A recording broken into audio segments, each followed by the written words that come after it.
ان الحمد للہ والصلاة والسلام علی رسول اللہ وعلی آلہ وصحبہ ومن والا اما بعد اعوذ باللہ من الشیطان الرجیم بسم اللہ الرحمن الرحیم۔ آیت نمبر 33 سورہ بقرہ، آیت نمبر 33۔ قال یا آدم انبئہم باسمائہم فلما انبأهم باسمائہم قال الم اقل لکم انی اعلم غیب السماوات والارض واعلم ما تبدون وما کنتم تکتمون۔ قال، اللہ تعالیٰ نے کہا اے آدم علیہ السلام، یا آدم انبئہم باسمائہم، ان ملائکہ کو خبر دیجئے۔ ایک ہوتا ہے نبا اور ایک ہوتی ہے خبر۔ نبا کسی چیز کی جو بہت اہم خبر ہوتی ہے نا، اس کے بارے میں کہا جاتا ہے، چونکہ یہ علم کی خبر تھی اس لیے اس کو نبا سے تعبیر کیا گیا۔ اما یتساءلون عن النبأ العظیم، یہ کس کی بابت آپس میں ایک دوسرے سے سوال کرتے ہیں؟ بڑی عظیم خبر کے بارے میں۔ تو نبع عن النبأ العظیم، نبع عظیم خبر کو کہتے ہیں اور خبر ایک عام خبر کو کہتے ہیں۔ تو اے آدم انبئہم، انہیں خبر دیجئے، کن کو؟ ملائکہ کو، باسمائہم، ان چیزوں کی کے ناموں کے بارے میں ان کو بتائیے۔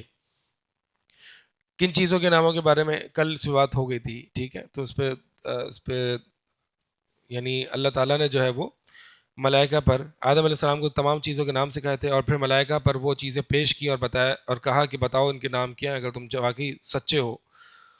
تو انہوں نے کہا، یعنی ملائکہ نے، کہ ہمیں تو بس وہی علم ہے جو اے اللہ آپ نے سکھایا ہے، ہمیں تو اور اس کے علاوہ اور کوئی علم نہیں ہے۔ تو پھر اللہ تعالیٰ نے آدم علیہ السلام کو کہا کہ فرمایا کہ آپ ان کو ان کے ناموں کے بارے میں علم دیں۔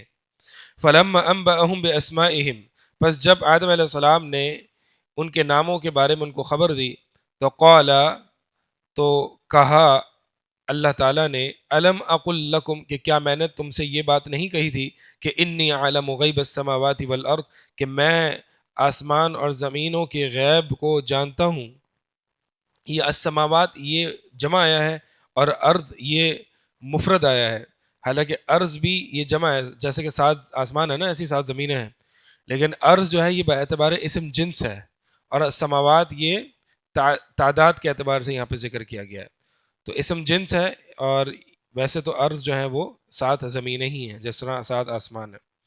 تو میں نے کیا تمہیں نہیں بتایا تھا کہ بلا شبہ میں آسمانوں کے اور زمین کے غیب کو جانتا ہوں؟ یعنی جو آسمانوں میں جو تمہارے حواس خمسہ سے غائب ہے، اور جو زمینوں میں تم سے پوشیدہ ہے، ان تمام باتوں کو جانتا ہوں۔ وَأَعْلَمُ مَا تُبْدُونَ وَمَا كُنْتُمْ تَكْتُمُونَ،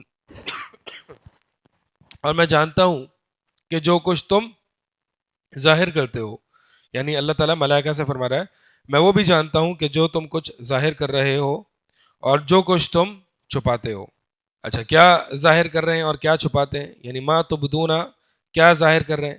انہوں نے کیا ظاہر کیا تھا ملائکہ نے؟ اتجعل من یفسد فیہا ویسفک الدماء، یعنی ملائکہ نے جو ظاہر کیا تھا وہ کیا تھا کہ کیا اللہ آپ زمین میں ایسے شخص کو، ایسے کو خلیفہ بنائیں گے جو خون ریزی کرے گا اور فساد برپا کرے گا؟ تو یہ انہوں نے ظاہر کیا تھا۔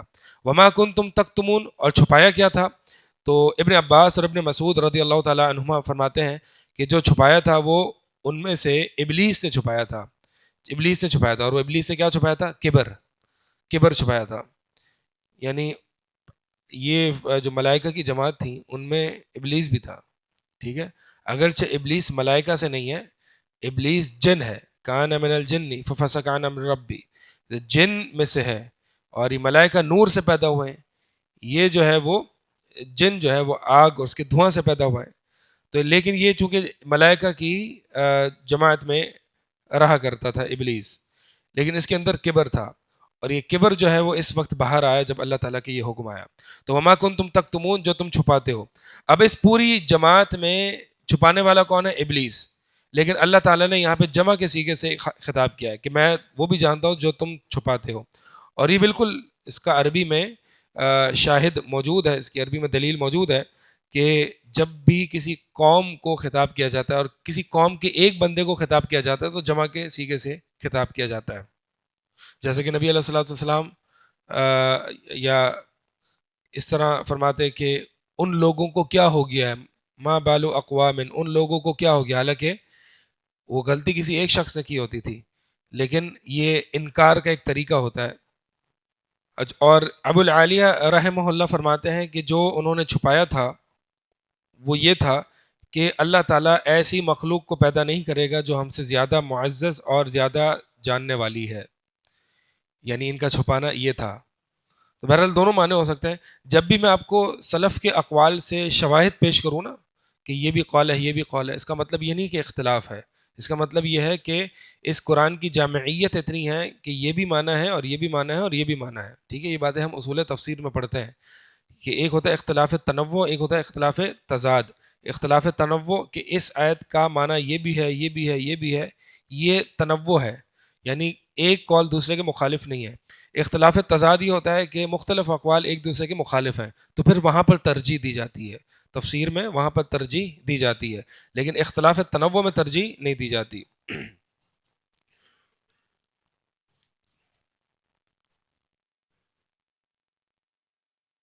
آگے چلتے ہیں۔ وَإِذْ قُلْنَا لِلْمَلَائِكَةِ اسْجُدُوا لِآدَمَ فَسَجَدُوا إِلَّا إِبْلِيسَ أَبَى وَاسْتَكْبَرَ وَكَانَ مِنَ الْكَافِرِينَ۔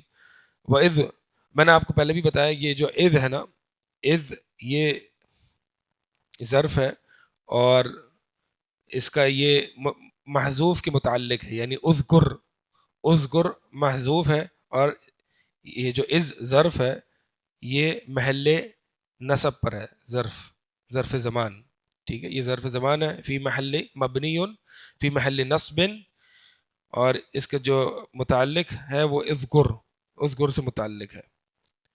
وَإِذْ یعنی یاد کرو جب، قلنا ہم نے کہا ملائکہ سے، اسجدوا لآدم، آدم علیہ السلام کو سجدہ کرو، فسجدوا پس انہوں نے سجدہ کیا، الا ابلیس سوائے ابلیس کے، ابا واستکبرا انکار کیا اور تکبر کیا، وکان من الکافرین اور وہ کافروں میں سے تھا۔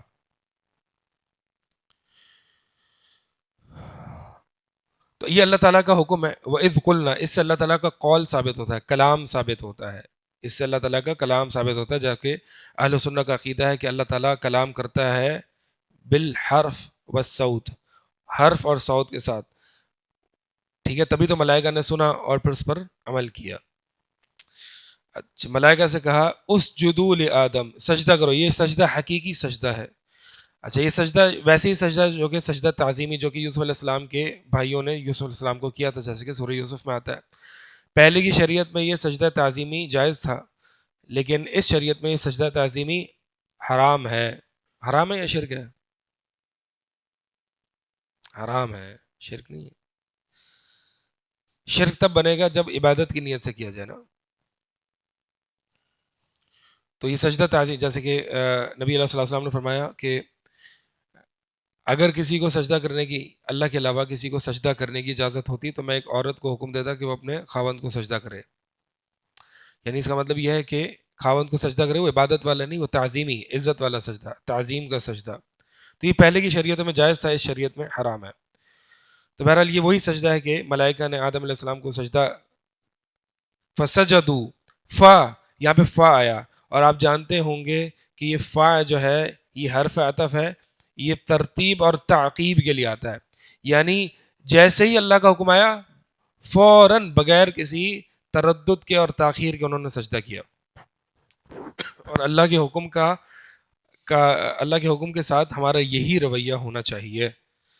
فسجدوا الا ابلیس، تو انہوں نے سجدہ کیا سوائے ابلیس کے۔ یہ ابلیس جو ہے نا جنوں کے شیاطین کا سب سے بڑا لیڈر ہے۔ ابا، اس سے انکار کیا، واستکبرا، اچھا اس سے سجدہ نہیں کیا تھا نا، سجدہ نہیں کیا، یہ تو نہیں کہا میں نہیں کر رہا، تو اس کا مطلب انکار بالقول بھی ہوتا ہے، انکار بالفعل بھی ہوتا ہے۔ تو اگر ایک انسان ہے وہ نبی علیہ السلام کی حدیث کو نہیں مانتا، لیکن زبان سے نہیں کہتا کہ میں نہیں مانتا، وہ نہیں اس پر عمل کرتا، تو گویا کہ وہ انکار کر رہا ہے۔ اور جیسے کہ حدیث میں بھی آتا ہے کہ ہر وہ شخص جو کہ یعنی ہر شخص جنت میں جائے گا سوائے اس کے جس نے الا من ابا، جس نے انکار کیا۔ تو فرمایا صحابہ کو یہ تعجب ہوا کہ انکار کون کر سکتا ہے اللہ کے رسول جنت میں جانے سے؟ تو آپ نے کیا فرمایا کہ جس نے میری اطاعت کی وہ جنت میں داخل ہوا، اور جس نے میری اطاعت نہیں کی فقط ابا، تو بس اس نے انکار کیا. تو ابا انکار کیا. واستکبرا، یہ اصل میں تکبرا ہے. یہ باب استفعال جو ہے یہ مبالغے کے لیے آیا ہے، یا پھر یہ باب استفعال جو ہے یہ تکلف کے لیے آیا ہے، کہ یعنی استکبرا یعنی گویا کہ اپنے آپ کو زبردستی بڑا بنانا تھا، نہیں، اس کی کوئی اوقات نہیں تھی. ٹھیک ہے. استفعلا تو اصل میں مانا تکبرا، اس نے تکبر کیا. اور اگر مبالغے کے لیے اس کو لیں تو مانا یہ ہوگا کہ اللہ کے چھوٹے سے چھوٹے، ادنا سے ادنا، چھوٹے سے چھوٹے حکم پر بھی عمل پیرا نہ ہونا گویا کہ بہت بڑا تکبر ہے، کیونکہ وہ حکم کو نہیں دیکھا جا رہا بلکہ جس نے حکم دیا ہے اس کی طرف دیکھا جا رہا ہے. اور استکبارہ میں یہ بھی مانا ہے کہ تکلفاً، کہ اپنے آپ کو زبردستی کا بڑا بنانا. وکان من الکافرین، اور وہ کافروں میں سے تھا. اچھا، اس سے یہ بات ثابت ہوئی کہ یعنی اگر اللہ تعالیٰ نے کسی کو کسی پر فضیلت دی ہے نا، اس کی فضیلت کو تسلیم نہ کرنا یہ استکبار اور کبر اور تکبر ہے. جیسے کہ اللہ تعالیٰ نے مرد کو عورت پر فضیلت دی من حیث الجنس، ٹھیک ہے. اسی طرح والد کو اولاد پر فضیلت دی، ماں کو اولاد پر فضیلت دی، حاکم کو رعایا پر دی. ٹھیک ہے. تو یہ تسلیم نہ کرنا یہ کبر ہے.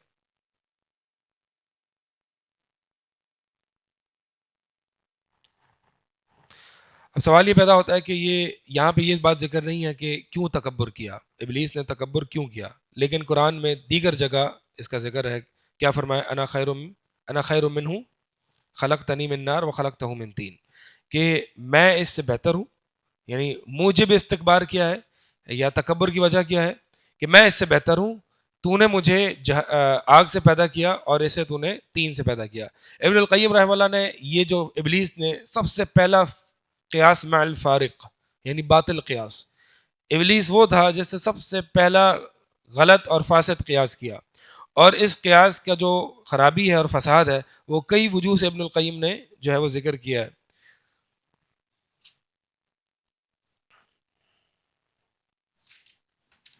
اور تکبر کیا ہے؟ نبی اللہ صلی اللہ علیہ وسلم کی حدیث میں کیا آتا ہے تکبر کیا ہے؟ کہ نبی اللہ صلی اللہ علیہ وسلم نے فرمایا کہ جو وہ شخص جنت میں نہیں جائے گا کہ جس کے دل میں ایک ذرہ برابر بھی کبر ہوگا. تو صحابہ نے پوچھا، ہم ہر شخص جو ہے وہ یعنی اچھا پہننا اور یہ تمام چیزیں پسند کرتا ہے، تو نبی اللہ صلی اللہ علیہ وسلم نے کیا فرمایا؟ الکبر بطر الحق وغمط الناس، کہ حق کو جھٹلا دینا یہ کبر ہے، اور لوگوں کو حقیر جاننا یہ کبر ہے. لوگوں کو اپنے سے حقیر جاننا یہ کبر ہے. ہاں، کبر جو ہے وہ بطر الحق، حق کو جھٹلانا، حق آ گئی، قرآن حدیث آ گیا اور پھر اس کو جھٹلا دینا. وغمط الناس تو کے ساتھ، یعنی لوگوں کو نیچا دیکھنا. تو ابلیس نے بھی گویا کہ ابن آدم علیہ السلام کو کی تحقیر کی نا، کہ اسے مٹی سے پیدا کیا، مجھے آگ سے پیدا کیا.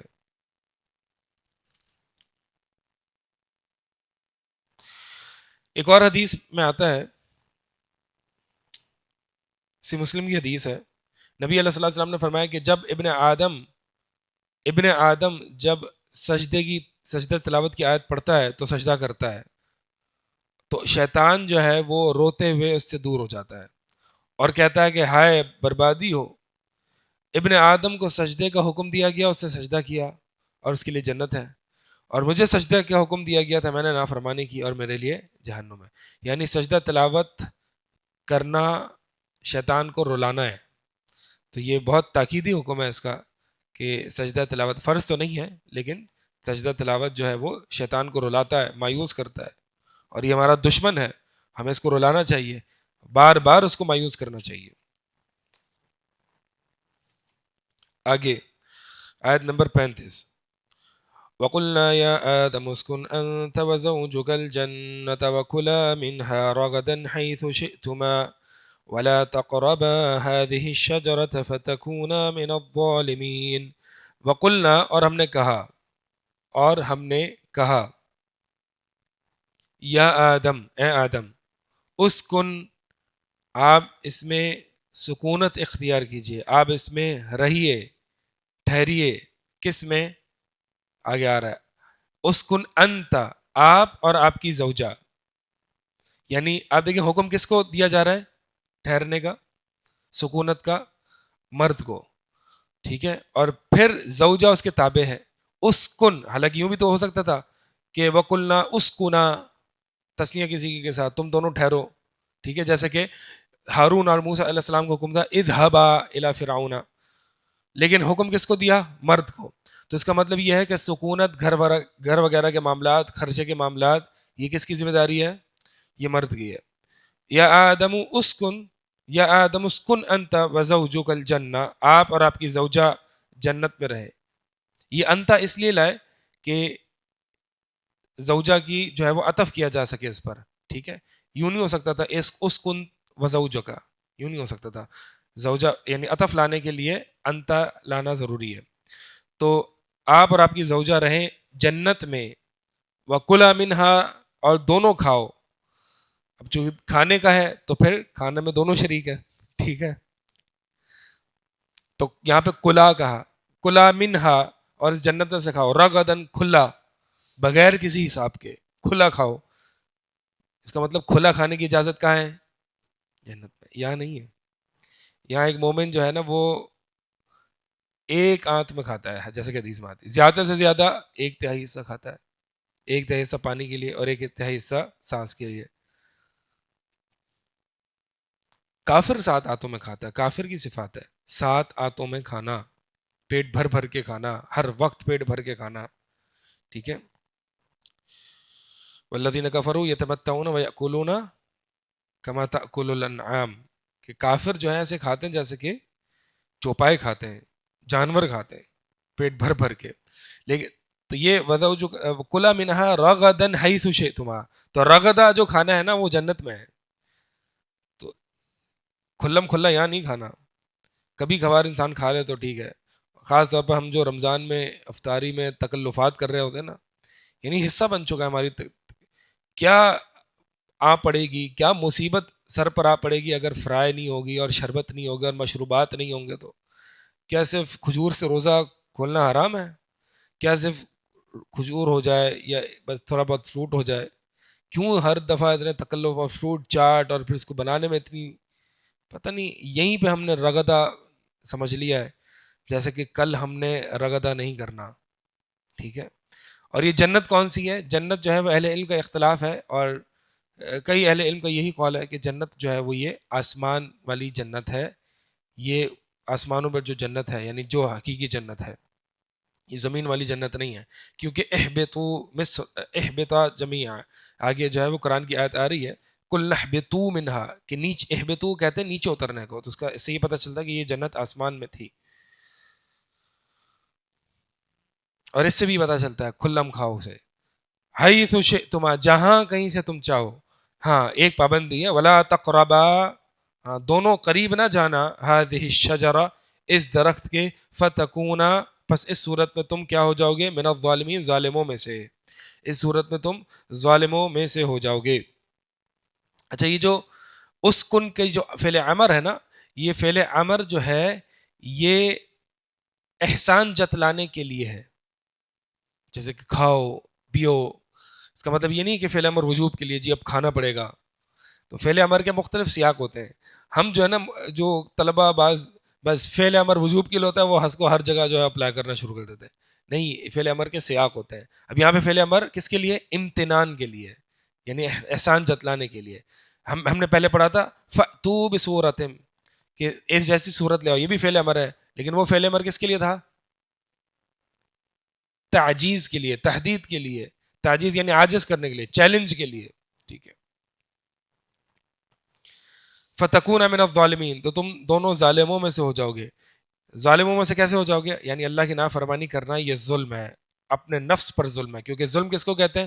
وضع الشیء فی غیر محلہ، کہ کسی کو کسی جگہ اس کے لائق مقام سے ہٹ کر رکھ دینا. تو ہر گناہ، ہر معصیت ظلم ہے، لیکن جو شرک ہے یہ ظلم عظیم ہے. آگے فَأَزَلَّهُمَ الشَّيْطَانُ فَأَزَلَّهُمَ الشَّيْطَانُ عَنْهَا فَأَخْرَجَهُمَا مِمَّا كَانَا فِيهِ. عطف کا مطلب کیا ہے؟ دیکھیں میں کئی چیزیں جو ہے نا وہ طلباء کے لیے ذکر کرتا ہوں، ٹھیک ہے؟ تو کئی چیزیں لغوی اعتبار سے، بلاغت کے اعتبار سے، جس کو یہ چیزیں سمجھ میں نہ آئے تو وہ آگے بڑھے، اور جس کو آ جائیں تو بہت اچھی بات ہے، وہ طلباء کے لیے ہے۔ میرا مقصود جو ہے وہ یہ چیزیں طلباء کے لیے ذکر کرنا ہے، ٹھیک ہے؟ اگر کوئی ایسی اصطلاحات ہے نا جو آپ کو سمجھ میں نہیں آ رہی، تو میں نہیں جانتا کہ اس کو آن لائن جو ہے وہ طلباء بھی ہیں، کچھ عام لوگ بھی ہیں، تو ہر بندہ اپنے حساب سے جو ہے، ایک عقل مند انسان کی نشانی کیا ہوتی ہے پتہ ہے؟ عقل مند انسان کی نشانی یہ ہوتی ہے کہ جو اس کے مطابق چیزیں ہیں وہ اس کو اٹھا لے، یعنی اختیار، سلیکشن کر لے، اور جو نہیں ہے اس پہ بہت زیادہ ٹینشن نہ کرے، جو اس کو سمجھ میں نہیں آ رہی نا بہت اس کو ٹینشن نہ لے اس پہ، ٹھیک ہے؟ تو جو انشاءاللہ طلباء کے لیے بھی میں ذکر کر رہا ہوں، عام لوگوں کے لیے بھی ہے، تو یہ ایسی چیزیں جو ہیں وہ طلباء ہی سمجھ سکتے ہیں، تو وہ وہی سمجھیں۔ فَأَزَلَّهُمَا الشَّيْطَانُ عَنْهَا، تو فَأَزَلَّهُمَا الشَّيْطَانُ، أَزَلَّهُمَا، شیطان نے ان کو پھسلا دیا، انہا کس سے پھسلا دیا؟ ہاں، اللہ کے حکم سے۔ اچھا اچھا، یہ فَأَزَلَّهُمَا اس میں دو قرات ہیں، ایک ہے فَأَزَالَهُمَا، ازالہ کس کو کہتے ہیں؟ ہٹا دینا وہاں سے، تو شیطان نے ہٹا دیا اس کو وہاں سے۔ اب یہ فَأَزَالَهُمَا جو ہے نا، اگر یہ قرات ہے تو پھر یہاں پہ انہا میں جو ضمیر ہے یہ جنت کی طرف لوٹے گی، تو شیطان نے اس کو جنت سے ہٹا دیا۔ لیکن فَأَزَلَّهُمَا یہ دوسری قرات ہے، ازلہما تشدید کے ساتھ، تو یہ زلل سے ہے، یعنی پھسلا دینا، اور پھر یہ جو ہے وہ پھسلا دینا، یہاں پہ انہا جو ہے وہ ہیا کی ضمیر شجرہ کی طرف جائے گی، اور یہ ان بے معنی سببیہ، ان سبب کے اس سے ہوگا، یعنی ان با کے معنی میں ہوگا۔ اب معنی یوں ہوگا فَأَزَلَّهُمَا الشَّيْطَانُ بِسَبَبِهَا، یعنی بسبب الشجرہ، کہ شیطان نے پھسلا دیا درخت کی وجہ سے۔ تو یہ ان یہ سببیہ ہے، اور یہ ہا ضمیر جو ہے یہ شجرہ کی طرف لوٹتی ہے اگر ازلہما قرت لیں، اور ازالہما قرت لیں تو یہ ہٹانے کے معنی میں ہے، اور پھر انہا یہ ہا ضمیر جو ہے وہ جنت کی طرف جائے گی۔ تو شیطان نے پھسلا دیا درخت کی وجہ سے، فَأَخْرَجَهُمَا، اور پس ان دونوں کو نکال دیا، ان دونوں کو نکال دیا۔ کس سے نکال دیا؟ مما کان فی، اس سے جس میں وہ دونوں تھے۔ کس میں تھے یہ ذکر نہیں ہے، ٹھیک ہے؟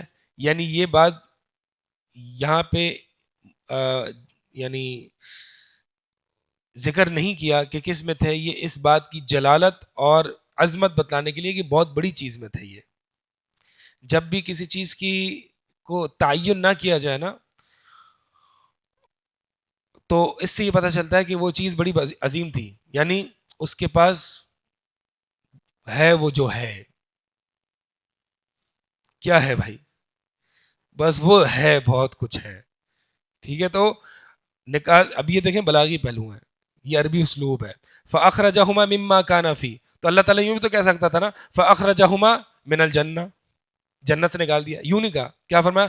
اخرجہما مما کانا فی، یعنی اس نافرمانی کی وجہ سے شیطان نے دیکھیں وہ جس میں وہ تھے اس سے نکال دیا۔ وَقُلْنَا اهْبِطُوا بَعْضُكُمْ لِبَعْضٍ عَدُوٌّ، تو ہم نے کہا اتر جاؤ تم سب، اتر جاؤ تم سب، کون سب؟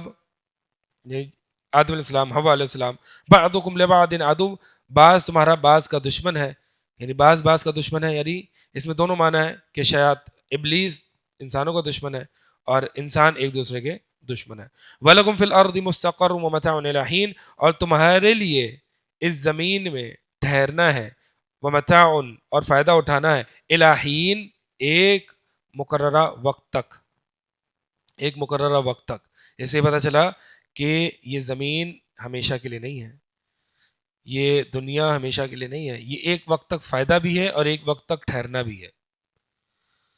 اسی لیے آج ہمارے جو گھر بار ہے نا، یہ مومنین کے گھر، مسلمانوں کے گھر نہیں ہوتے، تو کفار کیسے گھر ہوتے ہیں کہ جس میں 25 سال کی 50 سال کی پلاننگ ہوتی ہے.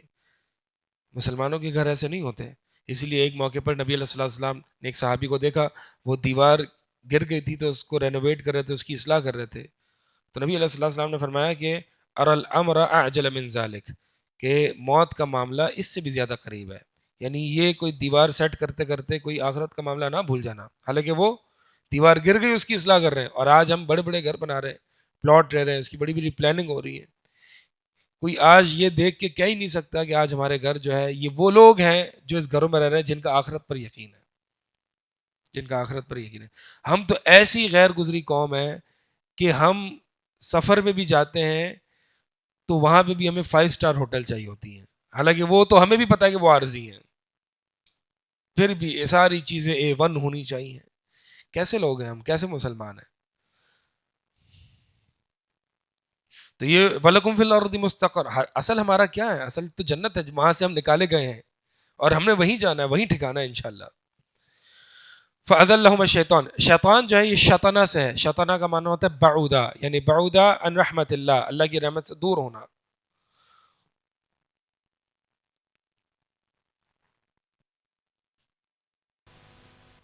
اب یہاں پہ ایک سوال پیدا ہوتا ہے کہ شیطان جو ہے جنت میں کیسے آ گیا؟ شیطان جنت میں کیسے آ گیا؟ شیطان کو تو جنت سے نکال دیا تھا، ٹھیک ہے. فَاخْرُجْ مِنْهَا فَإِنَّكَ رَجِيمٌ، نکل جائے یہاں سے، تو مردود ہے. تو جنت تو اسے نکال کیا، تو یہ کیسے آ گیا؟ تو اس کے اہل علم نے مختلف جوابات دیے. ایک جواب تو یہ کہ جنت کے دروازے پر کھڑے ہو کے وسوسہ دے رہا تھا آدم علیہ السلام کو. دوسرا اس کا جواب یہ ہے کہ شیطان کا جنت میں دخول عزت والے انداز میں اور کرامت والے انداز میں منع ہے، لیکن یہاں پہ یہ اہانت والے یعنی ذلیل ہو کے جنت میں داخل ہوا. تو جو جنت میں شیطان کا دخول جو کہ منع ہے وہ عزت والا اور کرامت والا انداز ہے. تو بہرحال مقصد یہ ہے کہ شیطان کا وسوسہ دینے کے لیے ضروری نہیں ہے کہ وہ یہاں موجود ہو. ہمیں بھی شیاطین کے وسوسے آتے ہیں نا، تو ضروری نہیں ہے کہ وہ یہاں موجود ہو. وہ کس کی کیفیت کیا ہے واللہ عالم. بہرحال مقصد یہ ہے کہ یہ اشکال بنتا نہیں ہے. چلیں اب اس سے متعلق جو حدیث ہے نا، اب یہ جو شیطان نے ان کو بہکا دیا، اب شیطان نے پہلے کس کو بہکایا؟ شیطان نے پہلے کس کو بہکایا؟ آدم علیہ السلام کو، ہوا کو بہکایا، اور پھر ہوا نے آدم علیہ السلام کو اپنی بات منوا لی. اسی لیے نبی علیہ الصلوۃ والسلام کی حدیث ہے، نبی علیہ الصلوۃ والسلام کی حدیث ہے، صحیح بخاری میں ہے کہ اگر ہوا نہ ہوتی تو لم تخن انسا زوجہا، اگر ہوا نہ ہوتی تو کوئی بیوی اپنے شوہر کو ساتھ خیانت نہ کرتی. تو حافظ ابن حجر رحمہ اللہ اس کی حدیث کی شرح کرتے ہوئے فرماتے ہیں اس کا مطلب یہ ہے کہ عورت جو ہے نا شیطان کا ایک ایزی ٹارگٹ ہوتا ہے، ٹھیک ہے. اگر ایک مرد بڑا مرد مجاہد اور مومن ہے نا، تو شیطان اس کو اگر چاہے ڈائریکٹ اس پر اس کو ٹارگٹ نہیں کر سکتا، تو وہ عورتوں کی سائڈ سے آئے گا، ماں کی سائڈ سے آئے گا، بیوی کی سائڈ سے آئے گا، بیٹی کی سائڈ سے آئے گا. یہ ایزی ٹارگٹس ہیں، ٹھیک ہے. تو آدم علیہ السلام پر بھی جو شیطان نے حملہ کیا تھا وہ حوا علیہ السلام کے اس سے کیا تھا. حوا علیہ السلام نے پھر جو ہے وہ اپنے اس میں تو بہرحال یہ تو ہے نا کہ حدیث میں بھی آتا ہے کہ نبی علیہ الصلوۃ والسلام نے فرمایا کہ میں نے نہیں دیکھا کہ ایک ناقصۃ العقل، یعنی عقل میں جس کے نقصان ہو، کہ وہ بڑے عقل مند انسان کی عقل کو لے جائے. بہرحال لیکن اس کے ساتھ ساتھ ہے نا استوصوا بالنساء خیرا، عورتوں کے ساتھ اچھا سلوک کرنے کا حکم ہمیں دیا گیا ہے. اس کو شیطان نہیں سمجھنا. مقصد یہ ہے کہ وہ شیطان کے چال میں جو ہے وہ آسانی سے آ جاتی ہے، تو مرد کو اس چیز کا ادراک ہونا چاہیے. چلیں آگے.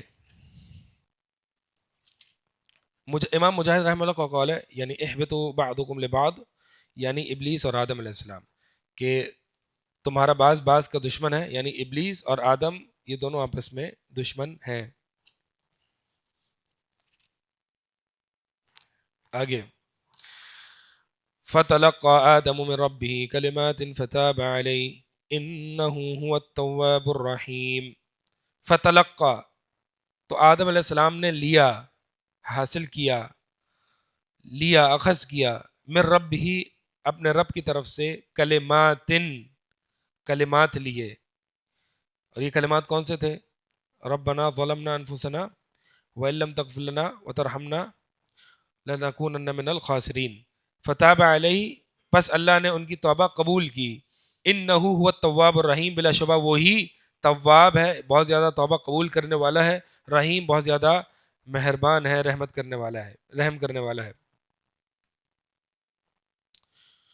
اچھا، تو آدم علیہ السلام نے یہ، اب دیکھیں توبہ کی توفیق کہاں سے ملی؟ اللہ سے۔ توبہ کرنے کا طریقہ کس نے سکھایا؟ اللہ نے۔ توبہ کے کلمات کس نے سکھایا؟ اللہ نے۔ قبول کس نے کرنی ہے؟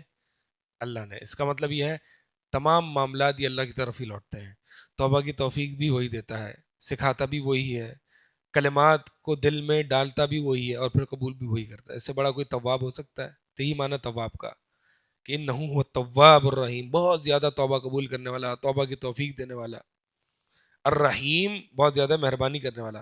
اللہ تعالیٰ کے نام جب بھی، میں نے کل بھی بتایا تھا، جب بھی دو نام ایک ساتھ آئے تو تیسرا معنی پیدا ہوتا ہے، ٹھیک ہے؟ تو یہاں پہ تواب کا معنی کیا ہے؟ توبہ قبول کرنے والا۔ رحیم کا معنی کیا ہے؟ رحم کرنے والا۔ یعنی اللہ تعالیٰ معاف کر کے پھر ایسا نہیں چلو چھوڑ دیا، اللہ تعالیٰ جس کی توبہ قبول کرتا ہے پھر اس پر خاص شفقت اور رحمت کا پہلو کرتا ہے۔ ہماری طرح نہیں کہ چلو کسی نے غلطی کی ہم نے اس کو معاف کر دیا، ہم کہیں چلو بس جاؤ اب منہ نہیں دکھاؤ، اب میرے سامنے نہیں آنا۔ نہیں، اللہ تعالیٰ جس کو معاف کرتا ہے تو اس پر خاص رحم بھی کرتا ہے، رحمت بھی کرتا ہے۔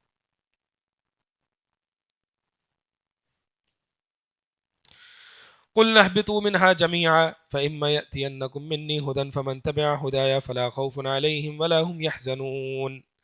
قُلْنَا، ہم نے کہا، اهْبِطُوا مِنْهَا، اتر جاؤ ان میں سے تم سب، اس میں سے، منہا یعنی جنت میں سے، جمیعاً تم سب کے سب، فَإِمَّا يَأْتِيَنَّكُم مِّنِّي، پس اگر تمہارے پاس آ ہی جائے میری طرف سے، ہدن کوئی ہدایت، فمن تبع ہدایا، پس جس نے میری ہدایت کی پیروی کی، فلا خوف علیہم، تو اس پر نہ کوئی خوف ہے، نہ ان پر کوئی، ولا ہم یحزنون، اور نہ کوئی وہ غم کریں گے، نہ خوف ہے ان پر اور نہ وہ غم کریں گے۔ اچھا، فَإِمَّا يَأْتِيَنَّكُم مِّنِّي، یہ جو منی ہے نا، منی، یا متکلم، واحد متکلم کا سیگا ہے نا، منی، اور قلنا کس کا سیگا ہے؟ قلنا اهبطوا منها جميعا، قلنا یہ جمع متکلم کا ہے، اور منی واحد متکلم کا ہے۔ اس کو کہتے ہیں کہ یہ اسلوب میں تبدیلی آئی ہے جمع سے واحد۔ اس کی کیا حکمت ہے؟ اس کی جمع کیوں آتا ہے اللہ تعالیٰ کے لیے جمع کا سیگا؟ تعظیم کے لیے، عظمت بیان، بڑائی کے لیے۔ اور یہاں پہ اللہ تعالیٰ نے منی، حالانکہ یوں ہونا چاہیے تھا نا، فَإِمَّا يَأْتِيَنَّكُم مِّنَّا، منی آیا کیوں؟ یہ بتانے کے لیے کہ ہدایت وہی ہدایت ہے جو صرف اور صرف اللہ سے آئے۔ اللہ عالم، ہو سکتا ہے اگر کسی نے کیا ہے تو میرے علم میں نہیں ہے، لیکن یہاں منی جو ہے وہ، یعنی عموماً جب توحید بیان کرنی ہو اور اتباع کا جذبہ بیان کرنا ہو اور ہدایت کا معاملہ ہو تو اللہ تعالیٰ جو ہے وہ متکلم، واحد متکلم کے سیغے سے اس کو بیان کرتا ہے۔ تو اس کا مطلب یہ منی ہدن، یعنی اگر ہدایت میری طرف سے آئے تو ہدایت وہی ہدایت ہے جو اللہ کی طرف سے آئے، اور کوئی ہدایت ہے ہی نہیں۔ فمن تبع ہدایا، پس جس نے میری ہدایت پر کی پیروی کی، یہاں پہ ہدا یوں ہونا چاہیے تھا نا، فمن تبعہ، لیکن دوبارہ سے اس کو کہتے ہیں کہ اسم ظاہر آ گیا ضمیر کی جگہ، ٹھیک ہے، اسم ظاہر ضمیر کی جگہ آ گیا، اس سے اس ہدایت کی شان بیان کرنا مقصود ہے کہ یہ کوئی معمولی نہیں ہے، ٹھیک ہے، یہ معمولی نہیں ہے، اس کا بار بار نام سے تذکرہ کرنا، تو یعنی میری ہدایت کوئی معمولی ہدایت نہیں ہے۔ فلا خوف علیہم ولا هم يحزنون، تو ان پر نہ کوئی خوف ہے نہ کوئی وہ، ولا هم يحزنون، فلا خوف علیہم۔ اچھا، یہ خوف کس کو کہتے ہیں؟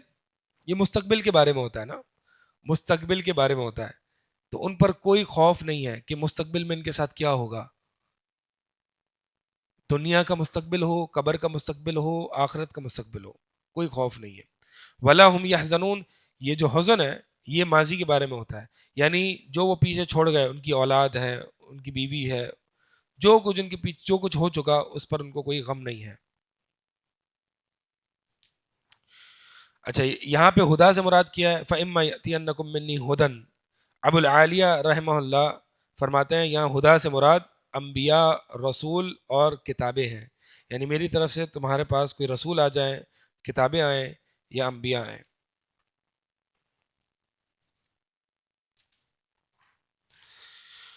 آیت نمبر 39 والذین کفروا وکذبوا بآیاتنا اولئک اصحاب النار هم فیہا خالدون.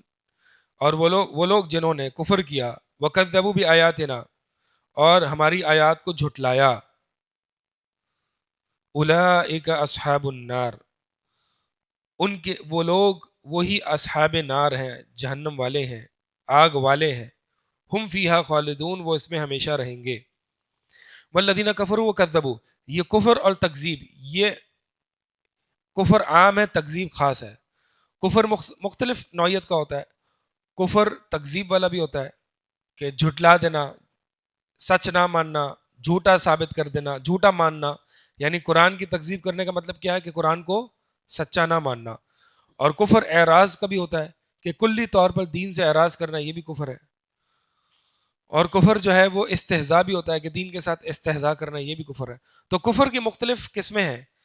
یہاں پر جو ہے وہ کفر، یہ کفر عام ہے، اور کذبو یہ تکذیب خاص ہے. تو ہماری آیات، یہ آیات کیا ہوتی ہیں؟ نشانیاں، اللہ کی نشانیاں. آیات دو طرح کی ہیں، آیات مطلوعہ اور آیات مشہودہ. یعنی مطلوعہ جو کہ ہم پڑھتے ہیں، یہ قرآن حدیث، یہ اللہ کی آیات ہیں.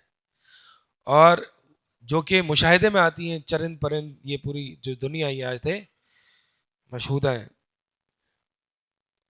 اور یہ آیات، ان کو نشانی اس لیے کہا جاتا ہے کہ یہ دونوں طرح کی آیات یہ اللہ کی توحید پر دلالت کرتی ہیں، آیت مطلوعہ بھی اور مشہودہ بھی.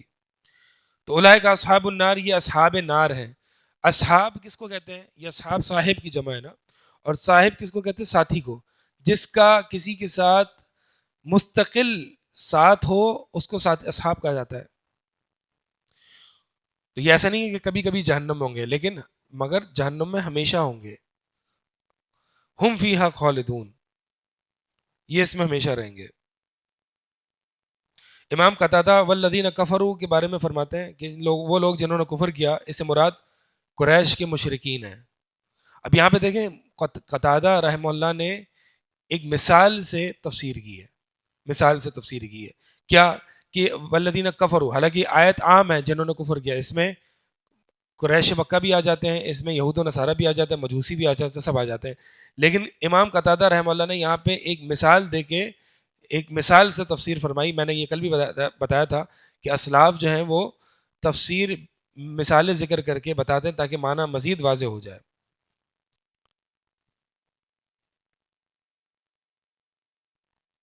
اور جب بھی ایسی آیتیں آتی نا، جہنم کی آیتیں یا جنت کی آیتیں، تو نبی علیہ الصلوۃ والسلام کے بارے میں آتا ہے، حذیفہ بن یمان فرماتے ہیں کہ میں نے نبی علیہ الصلوۃ والسلام کے ساتھ ایک رات نماز پڑھی. جب بھی کوئی رحمت کی آیت آتی تو اللہ کے نبی صلی اللہ علیہ وسلم رحمت کا سوال کرتے، اور جب بھی کوئی عذاب کی آیت آتی تو اللہ کے نبی صلی اللہ علیہ وسلم پناہ طلب کرتے. اور جب بھی کوئی تسبیح کی آیت آتی تو نبی علیہ الصلوۃ والسلام تسبیح اللہ کی بیان کرتے. اب جیسے کہ یہ جہنم کی آیت ہے نا، تو یوں پڑھا جا سکتا ہے والذین کفروا وکذبوا بآیاتنا اولئک اصحاب النار هم فیہا خالدون اللہم انی اعوذ بک من النار. نماز میں، جی نماز کی بات ہو رہی ہے. بہرحال بعض اہل علم نے فرض اور سنت میں فرق کیا ہے، لیکن یہاں پہ مطلقاً نماز کا ذکر ہے.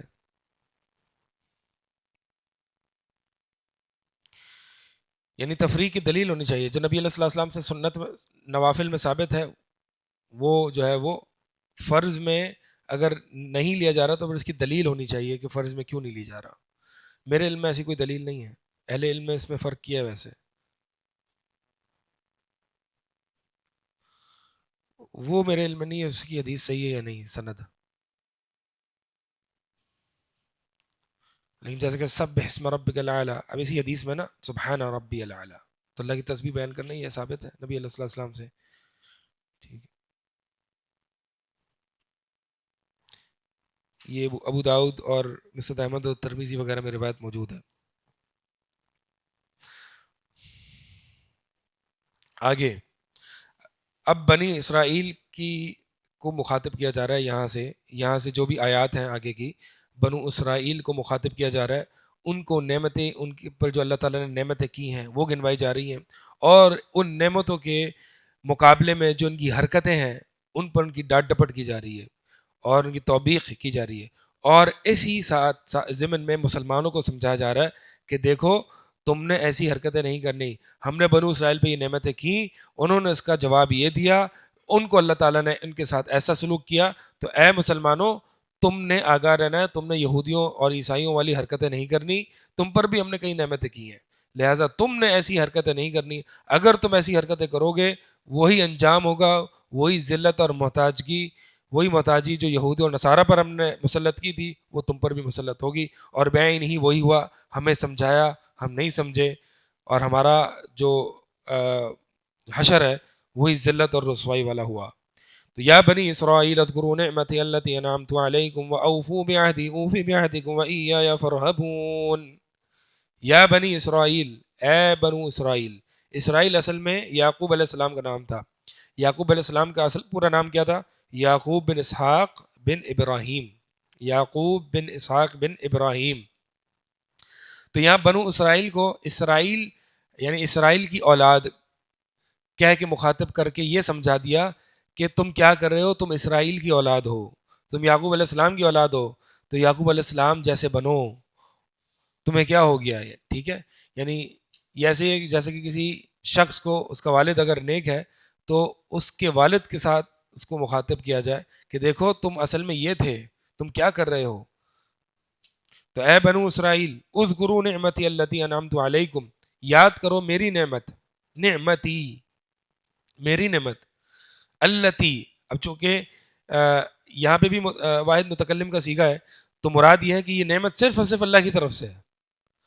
اذکروا نعمتی التی، ایس وہ نعمت جو میں نے تم پر کی، انعمت علیکم تم پر میں نے نعمت کی، واوف یعنی ان کو یاد کرو، وہ نعمتیں کیا ہیں وہ آگے ایسا ایسا آ رہی ہیں، ہر آیت میں کچھ کچھ آیتیں آ رہی ہیں۔ واوفوا بعہدی، اور پورا پورا میرے عہد کو ادا کرو، اوفو یہ وفا جو ہے کسی چیز کو پورا پورا کرنا، مکمل طریقے سے اچھے طریقے سے کرنے کے معنی میں ہوتا ہے وفا، تو اوفو بعہدی میرے عہد کو صحیح طریقے سے پورا پورا انجام دو، اوفی بعہدکم میں تمہارے عہد کو پورا کروں گا، وایای فارہبون اور مجھی سے ہی بس تم ڈرو، فرہبون یعنی مجھی سے ہی خوف رکھو، مجھی سے ڈرو۔ اچھا، اس آیت کا آغاز جو ہے وہ ترغیب سے ہوا اور اس کا اختتام ترہیب پر ہوا۔ ترہیب کس کو کہتے ہیں؟ ڈرانا۔ ترغیب کیسے؟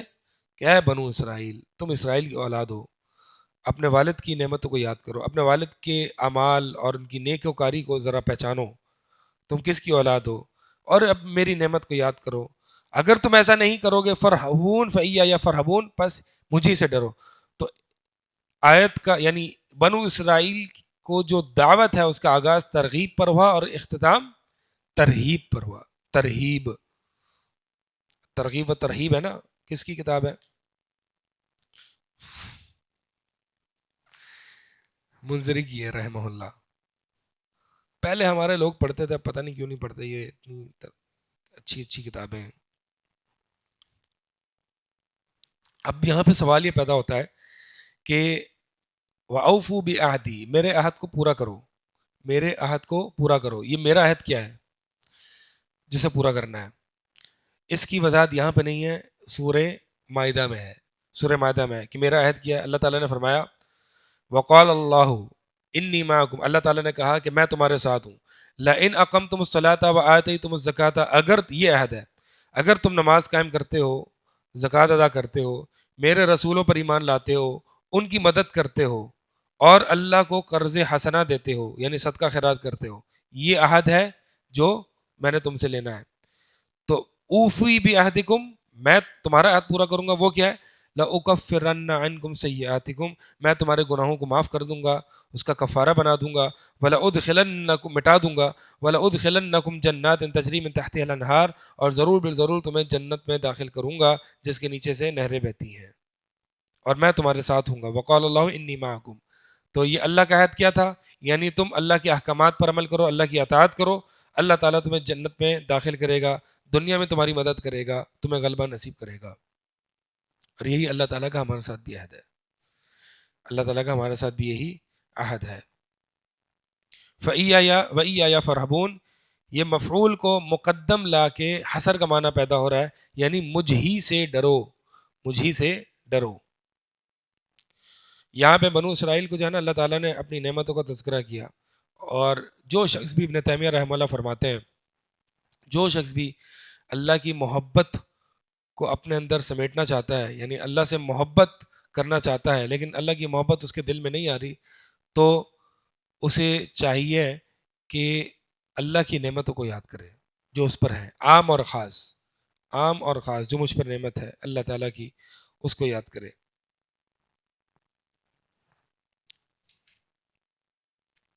اگلی آیت، وآمنوا بما أنزلت مصدقا لما معكم ولا تكونوا أول كافر به ولا تشتروا بآياتي ثمنا قليلا وإياي فاتقون۔ وآمنوا، اور ایمان لاؤ، بما انزلت مصدقا لما معكم، اس چیز پر جو ہم نے نازل کی ہے، اس چیز پر جو ہم نے نازل کی ہے، یعنی قرآن کی بات ہو رہی ہے۔ مصدقا لما معكم، یہ اس کی تصدیق کرنے والی ہے جو تمہارے پاس پہلے سے ہے، یعنی جو تمہارے پاس تورات ہے، انجیل ہے، یہ قرآن اس کی تصدیق کرتی ہے، تو تم اس پر ایمان لاؤ۔ ولا تکونوا اول کافر بی، اور تم نہ ہو جاؤ اس قرآن یا محمد صلی اللہ علیہ وسلم کے ساتھ سب سے پہلے کافروں میں سے، یعنی بھی میں جو ضمیر ہے یہ قرآن کی طرف جاری ہے یا پھر محمد صلی اللہ علیہ وسلم کی طرف، یعنی سب سے پہلے کافر نہ بنو۔ کیا مطلب سب سے پہلے کافر نہ بنو؟ حالانکہ اس سے پہلے ابو جہل بھی انکار کر چکا ہے، ابو لہب کا کفر کر چکا ہے، تو یعنی ان یہود و نصارہ سے پہلے بھی کافر ہو چکے ہیں، تو سب سے پہلے کافر مطلب یہ ہے کہ تمہیں تو سب سے پہلے ایمان لانا چاہیے تھا کہ تمہاری تورات اور انجیل میں تو نبی علیہ الصلوۃ والسلام کی بشارتیں ہیں، تو چونکہ تم سب سے پہلے ایمان نہیں لا رہے تو تم کفر کر رہے ہو، گویا کہ سب سے پہلے کفر کر رہے ہو، اور تمہیں دیکھا دیکھی میں اور بھی لوگ تمہارے پیچھے کفر کریں گے اور تم کفر کے سردار ٹھہرو گے، تو یعنی گویا کہ تم سب سے پہلے کافر بن رہے ہو۔ اس سے یہ پتہ چلا کہ علم کے باوجود نہ ماننا یہ گویا کہ سب سے پہلا انکار کرنے کے مترادف ہے۔ لہذا طلبۃ العلم اور علماء کو دین کے احکامات پر سب سے پہلے عمل کرنے والا ہونا چاہیے، اگر وہ ایسا نہیں کریں گے تو ان کا جرم زیادہ بڑا ہے، اور گویا یہی سمجھا جائے گا کہ یہ سب سے پہلے انکار کرنے والے ہیں، کیونکہ لوگ ان کو دیکھ کر عمل کرتے ہیں۔ ٹھیک ہے، یہ مولوی ہو گئے یا دیندار ہو گئے، یہ پورا جو دیندار طبقہ ہے نا، وہ کسی بھی طریقے سے اپنے اعمال کے ذریعے، اپنی حرکتوں کے ذریعے لوگوں کو بدظن نہ کرے دین سے، ایسی حرکتیں بالکل نہ کرے۔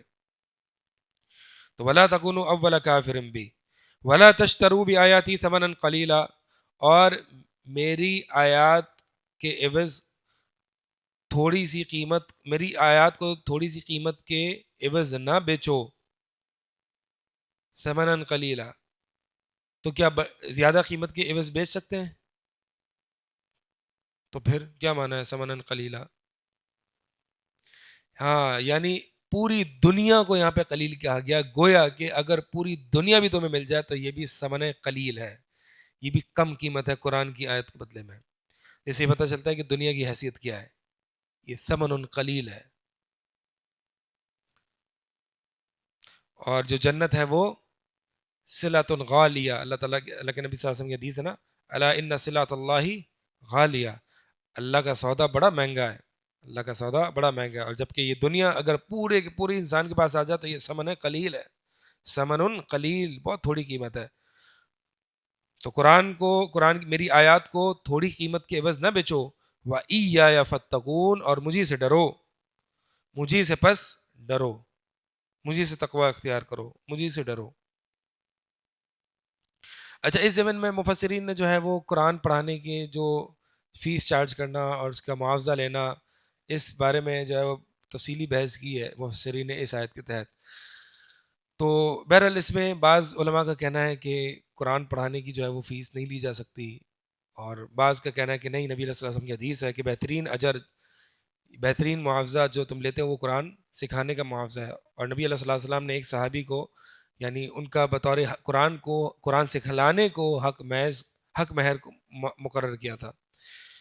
تو بہرحال اس میں ایک محتاط رویہ اختیار کیا جا سکتا ہے، اور وہ یہ ہے کہ اگر ایک انسان کو ضرورت نہ ہونا، انسان کو اللہ تعالیٰ نے دیگر آمدنیں یعنی ذرائع آمدنی دی ہوئی ہیں اور مستغنی کیا ہوا ہے اللہ تعالیٰ نے، تو پھر اس کا لینا تو نہیں بنتا. ہاں اگر جس کے پاس اور کوئی ذرائع آمدنی نہیں ہے تو پھر اس کو چاہیے کہ وہ لے لے. ہاں البتہ وعید اس پر ہے کہ جس کا رویہ یہ ہو جائے کہ میں پڑھاؤں گا سکھاؤں گا تبھی جب مجھے پیسے ملیں گے، اور چونکہ میری فیس تو اتنی ہے لہٰذا میں اس سے 1 منٹ بھی زیادہ نہیں پڑھاؤں گا. تو اب یہ جو ہے نا اس نے بالکل، حالانکہ جو وہ لے رہا ہے وہ ٹائم کے پیسے ہیں، وہ وقت دینے کے پیسے ہیں، لیکن یہاں پہ جب اس کا رویہ یہ ہو جاتا ہے کہ جو مجھے زیادہ آفر کرے گا میں وہاں جاؤں گا، میں وہاں دین کا کام کروں گا، جو مجھے زیادہ پیسے دے گا، جو مجھ پر زیادہ نوٹ نچھاور کرے گا، یہ قابل مذمت رویہ ہے. یہ اس پر وعید ہے. اسی لیے نبی علیہ الصلوۃ والسلام کی حدیث ہے کہ جو شخص بھی علم حاصل کرتا ہے، وہ علم کہ جس کے ذریعے اللہ کی رضا طلب کی جاتی ہے، وہ صرف اس لیے حاصل کرتا ہے تاکہ دنیا کا مال کما لے، یعنی دین کا علم اس لیے حاصل کرتا ہے صرف دنیا کا مال کمانے کے لیے، تو اسے جنت کی خوشبو تک میسر نہیں ہوگی قیامت والے دن. یعنی جنت میں جانے کی تو دور کی بات ہے، جنت سے اتنا فاصلے پر ہوگا کہ اس کی خوشبو اور ہوا بھی جو ہے اسے میسر نہیں آئے گی. آیت نمبر 42 وَلَا تَلْبِسُوا الْحَقَّ بِالْبَاطِلِ وَتَكْتُمُوا الْحَقَّ وَأَنْتُمْ تَعْلَمُونَ، اور خلط ملط نہ کرو الحق بالباطل، حق کو باطل کے ساتھ خلط ملط نہ کرو، وَتَكْتُمُوا الْحَقَّ، اور حق کو نہ چھپاؤ، وَأَنْتُمْ تَعْلَمُونَ، اس حال میں کہ تم جانتے ہو، اس حال میں کہ تم جانتے ہو. اچھا، تلبیس کیا ہوتی ہے؟ حق کو باطل کے ساتھ ملا دینا، حق کو باطل کے ساتھ ملا دینا، یعنی کچھ آپ ایک طرح سے دیکھیں گے تو صحیح لگ رہا ہوگا، ایک طرح سے دیکھیں گے تو باطل لگ رہا ہوگا. اور یہ ہمیشہ اہل بدعت اور اہل باطل کا طریقہ کار ہوتا ہے، وہ حق کو باطل کے ساتھ ملاتے ہیں، کیونکہ خالص باطل کوئی بھی پیش کرے گا نا تو وہ کبھی بھی قبول نہیں ہوگا. تو حق کو باطل کے ساتھ ملانا، حق کو باطل کے ساتھ ملانا کیا ہے؟ یعنی وہ کون سا حق ہے جو وہ باطل کے ساتھ ملاتے تھے؟ اب اہل کتاب کے کانٹیکس میں ہے نا یہاں پر، تو وہ حق جو باطل کے ساتھ وہ ملاتے تھے وہ ان کا بعض تورات پر ایمان لانا تھا، اور وہ باطل جس کو وہ حق کے ساتھ ملاتے تھے وہ بعض تورات کے ساتھ کفر کرنا، یعنی بعض تورات پر ایمان لاتے تھے بعض پر کفر کرتے تھے، تو گویا کہ یہ حق کو باطل کے ساتھ ملا دیتے تھے. اچھا یہ جو ہے وَتَكْتُمُوا، یہ اس کی وجہ یہ اعراب کیا ہے اس کا بتائیں گے آپ؟ وَتَكْتُمُوا الْحَقَّ، وَتَكْتُمُوا کا اعراب کیا ہے؟ ہاں ہاں، تو نون حذف ہوتا ہے 2 صورتوں میں نا، نسبی حالت میں بھی ہوتا ہے، جزمی حالت میں بھی ہوتا ہے. ٹھیک ہے، تو یہاں پہ جزمی حالت ہے. کیسے؟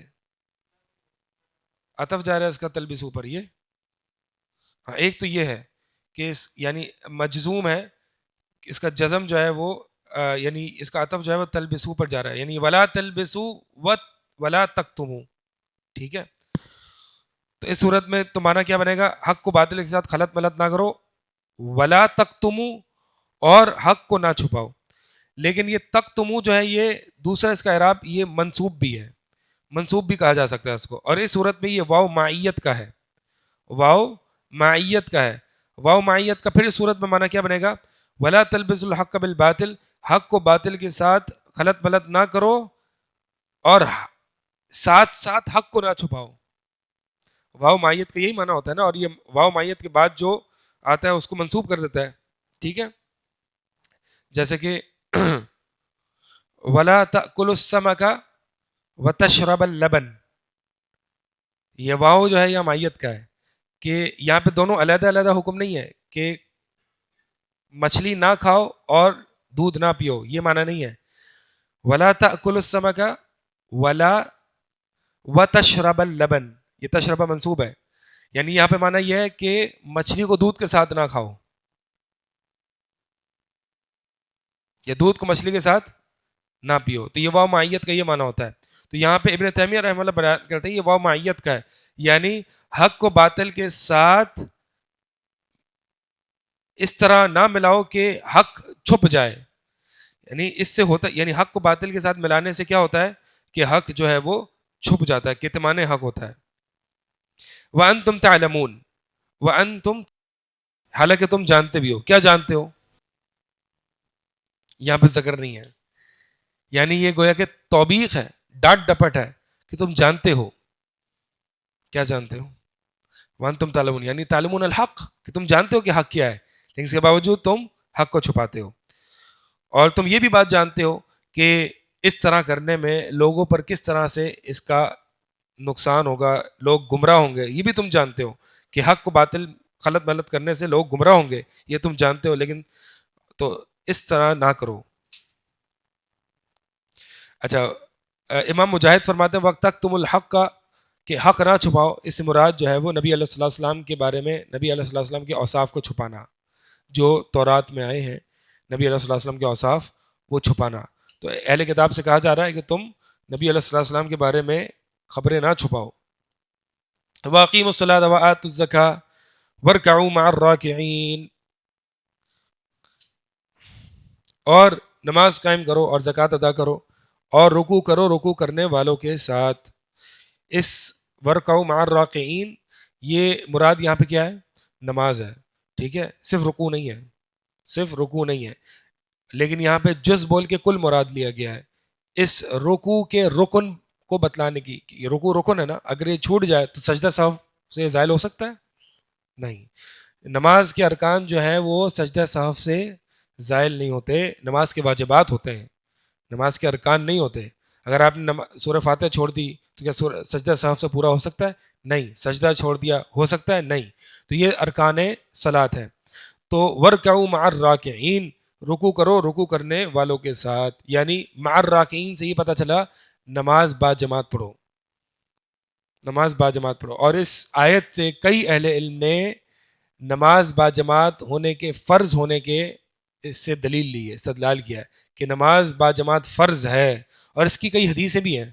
ٹھیک ہے, ایک حدیث کا جس کا آپ کو میں اختصار کے ساتھ وہ بتا دوں کہ نبی صلی اللہ علیہ وسلم نے فرمایا کہ میرا دل کرتا ہے کہ میں کسی کو امامت پر کھڑا کروں اور میں لکڑی آگ جلواؤں اور میں ان کے گھروں میں جاؤں, ان کو گھروں سمیت جلا دوں کہ جو نماز کے لیے حاضر نہیں ہوئے. ابھی کسی مستحب چیز کے چھوڑنے پر نبی صلی اللہ علیہ وسلم کا یہ رد عمل تو نہیں ہو سکتا. تو لہٰذا نماز جماعت سے ادا کرنا یہ واجب ہے. جیسے کہ ایک نابینا شخص کو نبی علیہ السلام نے فرمایا کہ تم نماز اذان سنتے ہو؟ فرمایا ہاں. فرمایا پھر جواب دو اس کا, یعنی پھر آؤ. تو لہٰذا نماز جماعت سے چھوڑنا جو ہے وہ یعنی یہ قابل پکڑ ظلم ہے, جرم ہے. وَارْکَعُوا مَعَ الرَّاکِعِینَ.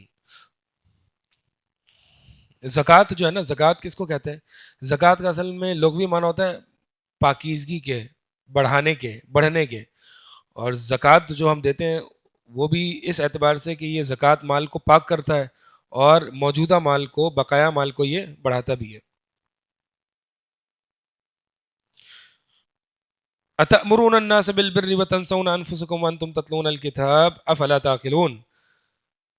اللہ اکبر. یہ ایسی آیت ہے نا, یہ آیت ٹوٹل قرآن میں 3 آیات ہیں جو ایک عالم کو اور طالب علم کو جھنجھوڑ کے رکھ دیں. أَتَأْمُرُونَ النَّاسَ بِالْبِرِّ, کہ کیا تم لوگوں کو نیکی کا حکم دیتے ہو, وَتَنْسَوْنَ أَنفُسَكُمْ, اور اپنے آپ کو بھول جاتے ہو, وَأَنْتُمْ تَتْلُونَ الْكِتَابَ, حالانکہ تم کتاب پڑھتے ہو, تلاوت کرتے ہو. أَفَلَا تَعْقِلُونَ, تم عقل نہیں استعمال کرتے. یعنی گویا کہ اہل کتاب جو ہیں وہ لوگوں کو تو اللہ کی اطاعت کا حکم دیتے تھے, خود نہیں کرتے تھے. لوگوں کو اللہ کی نافرمانی سے روکنے کا حکم دیتے تھے, خود نہیں کرتے تھے. ان کی کتابوں میں نبی علیہ السلام پر ایمان لانا موجود تھا, نہیں لاتے تھے, چھپاتے تھے. ایک حدیث میں آتا ہے, صحیح مسلم اور صحیح بخاری کی حدیث ہے, کہ قیامت والے دن جو ہے وہ ایک شخص جہنم میں ہوگا اور اس کی آنتیں جو ہیں وہ نیچوں کو گری ہوئی ہوں گی, انٹسٹائنز, اور وہ گدے کی طرح، جیسے گدھا جو ہے وہ چکی کے ارد گرد چکر لگاتا ہے، وہ اس کے ارد گرد جو ہے وہ چکر لگائے گا. لوگ اس کے قریب آ کے پوچھیں گے تمہیں کیا ہو گیا، تم تو ہمیں نیکی کا حکم دیتے تھے، تم تو دین کی دعوت کا کام کرتے تھے، برائیوں سے روکتے تھے. تو وہ کہے گا کہ ہاں میں حکم تو دیتا تھا لیکن خود عمل نہیں کرتا تھا. آپ دیکھیں کتنا بڑا وہ ہے. اچھا، کیا اس سے یہ ثابت ہوتا ہے کہ اگر جو ایک چیز ہے جو آپ خود اس پر عمل نہیں کر رہے تو اس کی دعوت نہ دو؟ یہاں پہ دعوت دین چھوڑنے کا نہیں کہا جا رہا، بلکہ جس چیز کی طرف دعوت دے رہے ہو اس پر عمل کرنے کا کہا جا رہا ہے. دونوں الگ الگ باتیں ہیں. یعنی ایک چیز ہے کہ جس پر آپ عمل نہیں کرتے اور پھر اس کی طرف دعوت بھی نہیں دیتے تو ڈبل گناہ ہے. کیونکہ دعوت دین یہ الگ فریضہ ہے، امر بالمعروف یہ الگ فریضہ ہے. ٹھیک ہے، اس کے چھوڑنے پر علیحدہ پکڑ ہے. اور اگر ایک انسان عمل تو نہیں کرتا اور وہ امر بالمعروف کرتا ہے تو صرف اس کو چھوڑنے پر پکڑ ہے. ہاں زیادہ پکڑ ہے کیونکہ اس کی دعوت بھی دے رہا ہے تو اور چھوڑ بھی رہا ہے. تو مقصد یہ ہے کہ اس آیت سے امر بالمعروف چھوڑنے کا نہیں کہا جا رہا، اس آیت میں جس چیز کا تم حکم دے رہے ہو اس پر عمل پیرا ہونے کا کہا جا رہا ہے. ہاں البتہ وہ جو نوافل ہیں، مستحبات ہیں، ٹھیک ہے. اب ایک انسان کو کہتا ہے کہ جی ہمیں لمبی لمبی تہجد پڑھنی چاہیے، اب وہ خود نہیں پڑھا تو اس پر اس کی پکڑ نہیں ہے. یہ صرف فرائض اور منہیات پر یہ چیز اپلائی ہوتی ہے. لیکن یہ بات تو یقیناً درست ہے کہ جو شخص خود عمل پیرا نہیں ہوتا اس کی بات میں تاثیر بھی نہیں ہوتی. سلف کی بات میں تاثیر اس لیے ہوتی تھی کہ وہ اس پر عمل کرتے تھے. ہماری باتوں میں تاثیر اس لیے نہیں ہوتی کیونکہ ہم اس پر خود عمل نہیں کرتے. تو بڑی ڈرا دینے والی آیت ہے. یہ تم لوگوں کو حکم، اللہ تعالیٰ یعنی آر دلا رہا ہے اہل کتاب پر کہ تم کتاب بھی پڑھتے ہو، تم تتلون الکتاب، اور اس کے باوجود وَتَنْسَوْنَ أَنفُسَكُمْ جو ہے نا، اور تم اپنے آپ کو بھول جاتے ہو. تنسونا یہ نسیان کو ترک عمل کو نسیان سے تعبیر کیا گیا. ترک عمل کو یعنی تم لوگوں کو حکم دیتے ہو اور تم خود عمل نہیں کرتے، یہ مراد ہے نا. لیکن اس ترک عمل کی تعبیر کس سے کی گئی؟ نسیان. اس میں مبالغہ ہے. یعنی گویا کہ جس بات کا تم حکم دیتے ہو اس کی طرف اپنے لیے تو توجہ ہے ہی نہیں، بالکل غافل ہو، پتہ ہی نہیں ہے. بس اگر کوئی چیز دیکھتے بھی ہو تو اس نیت سے دیکھتے ہو کہ میں نے یہ آگے بیان کرنی ہے. عمل کرنا یہ تمہارے ذہن میں ہوتا ہی نہیں ہے. اللہ اکبر. یہ جو پوسٹ ہے میں نے آگے شیئر کر دینی ہے، یہ جو سٹیٹس ہے میں نے آگے شیئر کر دینا ہے. اپنا بھائی میں کہاں جا رہا ہوں، میں تو ہوں ہی نہیں ایکویشن میں. تو یہ ہے وَتَنْسَوْنَ أَنفُسَكُمْ. تم عمل کو ایسے چھوڑتے ہو جیسے کہ اپنے آپ کو بھول جاتے ہو.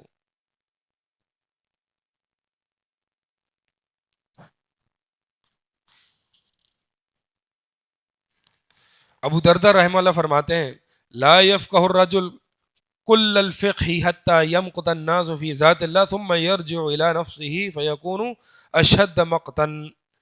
کہ ایک انسان فقیہ نہیں ہو سکتا، ایک انسان فقیہ نہیں ہو سکتا جب تک کہ وہ لوگوں سے اللہ کے لیے ناراض ہو. یعنی جب اللہ کی نافرمانی دیکھے، گناہ دیکھے تو اللہ کے لیے ناراض ہو، اور پھر جب وہ اپنے گھر پہ واپس لوٹے تو اپنے آپ سے اس سے بھی زیادہ ناراض ہو. یعنی وہ لوگوں کے گناہوں پر تو اس کو برا محسوس ہوتا ہے اور اپنے عیوب اور اپنے گناہوں پر اس سے بھی زیادہ برا محسوس ہوتا ہے. یعنی وہ لوگوں کو بھی اصلاح کرتا ہے اور اپنی اصلاح کی زیادہ کوشش کرتا ہے. یہ فقیہ ہے، یہ فقیہ ہے. ٹھیک ہے، تو اپنا محاسبہ ضرور کرنا ہے، اپنا محاسبہ نہیں چھوڑنا، اور اپنا محاسبہ بڑا سخت کرنا ہے، سخت محاسبہ. جیسے عمر بن خطاب رضی اللہ تعالیٰ عنہ کے بارے میں آتا ہے کہ وہ ایک سفر پہ تھے اور دیگر لوگ بھی تھے. تو عمر بن خطاب جو ہے وہ ایک جگہ علیحدہ ہو گئے، کہیں دیوار کے پیچھے چلے گئے. تو کسی صحابی نے ان کو سنا کہ وہ کہہ رہے تھے امیر المومنین، لوگ تجھے امیر المومنین کہتے ہیں، اپنی حرکتوں کو درست کر لے. یعنی اپنا محاسبہ کر رہے تھے عمر بن خطاب. تو ہم میں سے کتنے لوگ ہیں ہم محاسبہ کرتے ہیں؟ حق کو باطل کے ساتھ ملاؤ، اس کی کوئی مثال؟ حق کو باطل کے ساتھ ملانے کے مثال کے طور پر جیسے کہ اسماء صفات کے جو صفات کے انکار کرتے ہیں یا تعویل کرتے ہیں، جہمیہ، معتزلہ وغیرہ، وہ کہتے ہیں کہ اللہ تعالیٰ کے ید کی نفی کرتے ہیں، اللہ کے ہاتھ کی نفی کرتے ہیں، کہتے ہیں اللہ کا ہاتھ نہیں ہے. اور وہ کہتے ہیں کہ جی ہم جو ہے وہ اللہ تعالیٰ نے فرمایا لیس کمثلہ شیء، اللہ کا کوئی مثل نہیں ہے، تو اس لیے ہم ہاتھ کی نفی کر رہے ہیں کیونکہ اس سے تشبیہ لازم آتی ہے. تو اب یہ جو ہے وہ حق کو باطل میں خلط ملط کرنا ہے. ٹھیک ہے، یعنی لیس کمثلہ شیء، یہ بات تو ٹھیک ہے، لیکن ہم یہ کہتے ہیں کہ اللہ کا ید ثابت کرنے سے جو ہے وہ مشابہت لازم نہیں آتی. اسی طرح جیسے کہ خوارج جو ہے وہ ان الحکم الا للہ، کہ حکم صرف اللہ ہی کا ہے، یہ بات اس میں کوئی مسئلہ نہیں ہے، لیکن اس سے جو ہے وہ یہ ثابت کرتے ہیں کہ یعنی جو بھی انسانوں کا حکم ہے وہ کسی صورت نہیں ہوگا، اور وہ اپنا جو ہے وہ خروج ثابت کرتے ہیں اس سے. چلیں آگے چلتے ہیں. آیت نمبر 45، آیت نمبر 45. واستعینوا بالصبر والصلاة وإنها لكبيرة إلا على الخاشعين.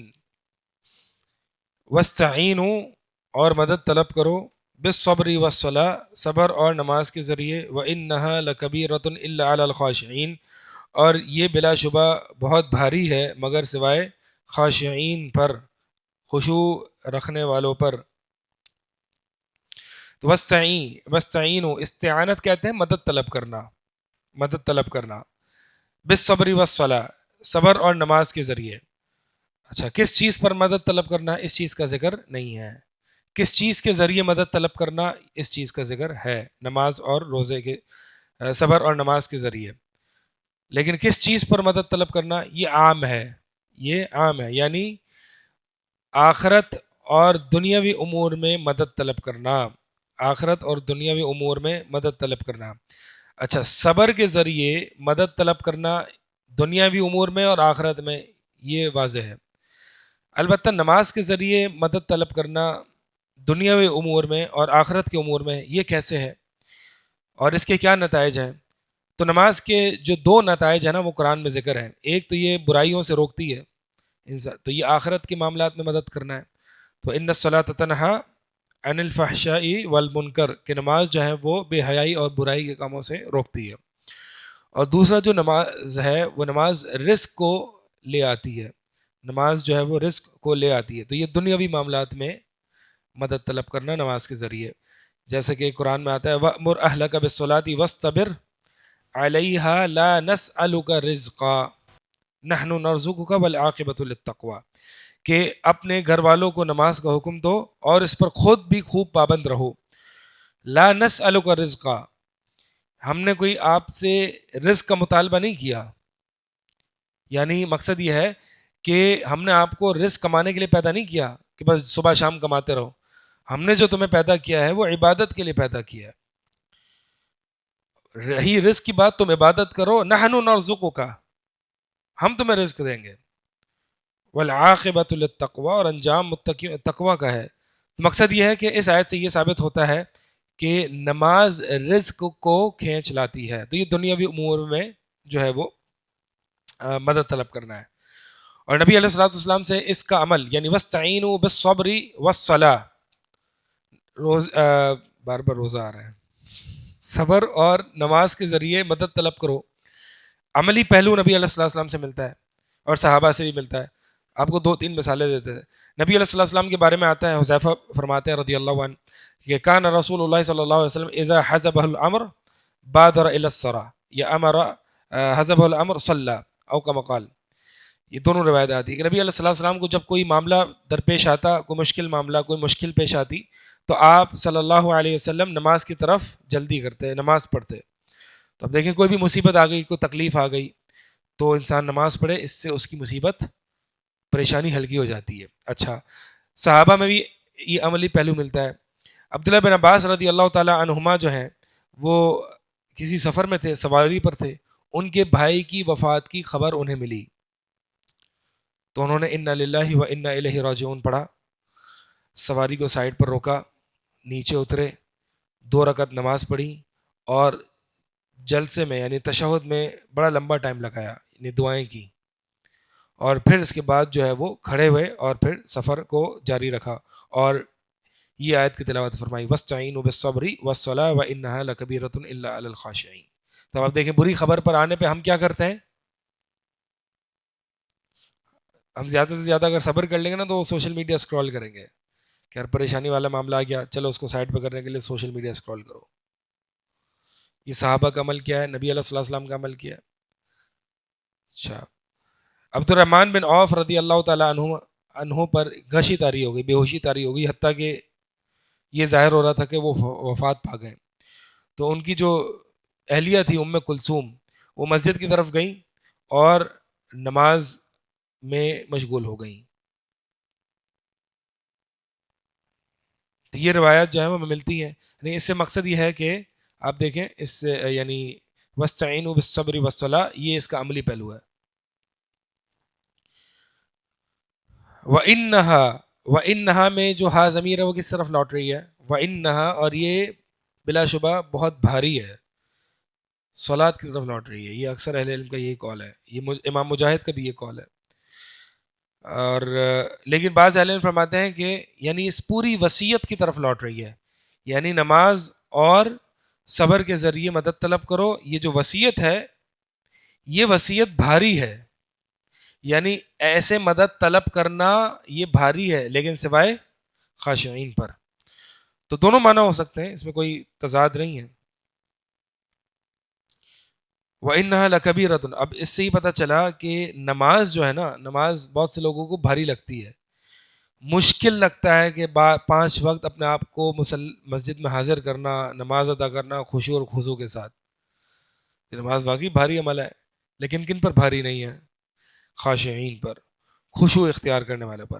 اب سوال یہ پیدا ہوتا ہے خشوع والے کون ہیں، خشوع خاشعین کون ہیں؟ فرمایا الذین یظنون انہم ملاقو ربہم وانہم الیہ راجعون۔ خاشعین کون ہیں؟ وہ لوگ کہ جو یظنون، جو یقین رکھتے ہیں کہ بلا شبہ وہ اپنے رب سے ملاقات کرنے والے ہیں، وانہم الیہ راجعون، اور بلا شبہ وہ اسی کی طرف لوٹنے والے ہیں۔ تو مقصود اس آیت کا آخرت پر یقین ہے، اللہ کے سامنے پیشگی کا احساس ہے۔ یہ عقیدہ جس کے اندر پختہ ہو جائے نا، وہ خاشعین میں شامل ہو جاتا ہے، اور جو خاشعین میں شامل ہو جاتا ہے اس کے لیے نمازیں آسان ہو جاتی ہیں۔ تو ہمیں جو نمازیں مشکل لگتی ہیں نا، اس کی بنیادی وجہ ایمان بالآخرہ، آخرت پر ایمان بڑا کمزور ہے ہمارا، آخرت پر ایمان نہیں ہے یا کمزور ہے، تو اس وجہ سے ہمارے لیے نمازیں مشکل لگتی ہیں۔ حالانکہ نماز تو نبی اللہ صلی اللہ علیہ وسلم کی کیا تھی؟ آنکھوں کی ٹھنڈک تھی۔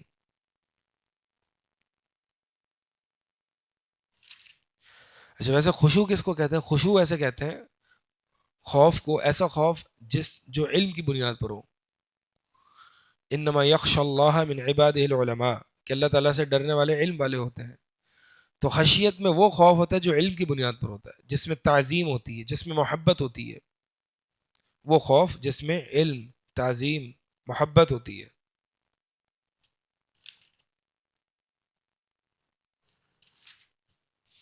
اچھا، الذین یظنون انہم ملاقو ربہم، اچھا اس سے پہلی والی آیت میں امام مجاہد میں وَاسْتَعِينُوا بِالصَّبْرِ، اس لیے بار بار مجھے روزہ یاد آ رہا تھا، وَاسْتَعِينُوا بِالصَّبْرِ، یہ صبر کی تفسیر امام مجاہد نے صوم سے کی ہے، روزہ۔ یعنی اب کیا معنی ہو گیا؟ روزے اور نماز کے ذریعے آپ مدد طلب کرو۔ روزے سے دنیاوی امور میں مدد طلب کرنا یہ واضح ہے کہ انسان کی خواہشات پر کنٹرول ہوتا ہے، خواہشات پر کنٹرول ہوتا ہے، غصہ اس کو کم آتا ہے، اور جنسی خواہشات جو ہے وہ اس کی طرف میلان زیادہ نہیں ہوتا، حرام چیزوں کی طرف میلان نہیں ہوتا۔ کھانے پینے، جب انسان کھاتا ہے نا، زیادہ کھائے گا تو زیادہ اس کے اندر خواہشات آئیں گی، زیادہ خواہشات آئیں گی تو زیادہ حرام کام کرے گا، بد نظری ہوگی، جھوٹ بولے گا، وغیرہ وغیرہ۔ تو اس کے اصل کو روک دیا گیا صوم نے۔ لیکن ہمارے روزے کیسے ہیں؟ ہمارے روزے تو اور خواہشات بڑھاتے ہیں نا ہماری، ہاں، ہم تو زیادہ کھاتے ہیں، رمضان میں ہمارا ویٹ بڑھ جاتا ہے نا، زیادہ کھاتے ہیں ہم۔ تو جو پورا اصل روزے کا مقصد تھا، یعنی کسر شہوت البطن، پیٹ کی شہوت کو توڑنا، یہ تو حاصل ہی نہیں ہوا۔ کتنے لوگوں نے یہ محسوس کیا کہ میری ڈائٹ کم ہو گئی ہے؟ ہاں ہونا چاہیے. اگر روزہ یہ نہیں دے رہا تو پھر تقویٰ نہیں آئے گا، خشوع نہیں آئے گا، پھر یہ استعانت اللہ تعالیٰ سے دنیاوی اور آخروی معاملات میں مدد طلب کرنا کیسے ہوگا؟ تو لہٰذا یہ ہمیں اپنا محاسبہ تو کرے نا، یہ کہ لازماً ڈائٹ کم ہونی چاہیے، لازماً آپ کا تیسرے وقت کھانے کا دل ہی نہ چاہے، کیونکہ سحری اور افطاری یہ 2 وقت، ویسے بھی کھانا 2 وقت ہی کھانا چاہیے. غدو و عشیہ، یہ تیسرا وقت تو پتہ نہیں کافروں سے آیا ہمارے پاس. مسلمان ہمیشہ 2 وقت کھاتا ہے، جنت میں بھی 2 وقت کھائے گا، غدو و عشیہ، صبح شام.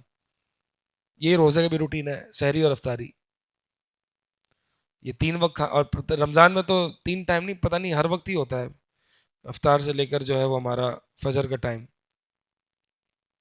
تو مقصد وہ یہ ہے کہ یہ صبر سے تفسیر کی ہے سیام.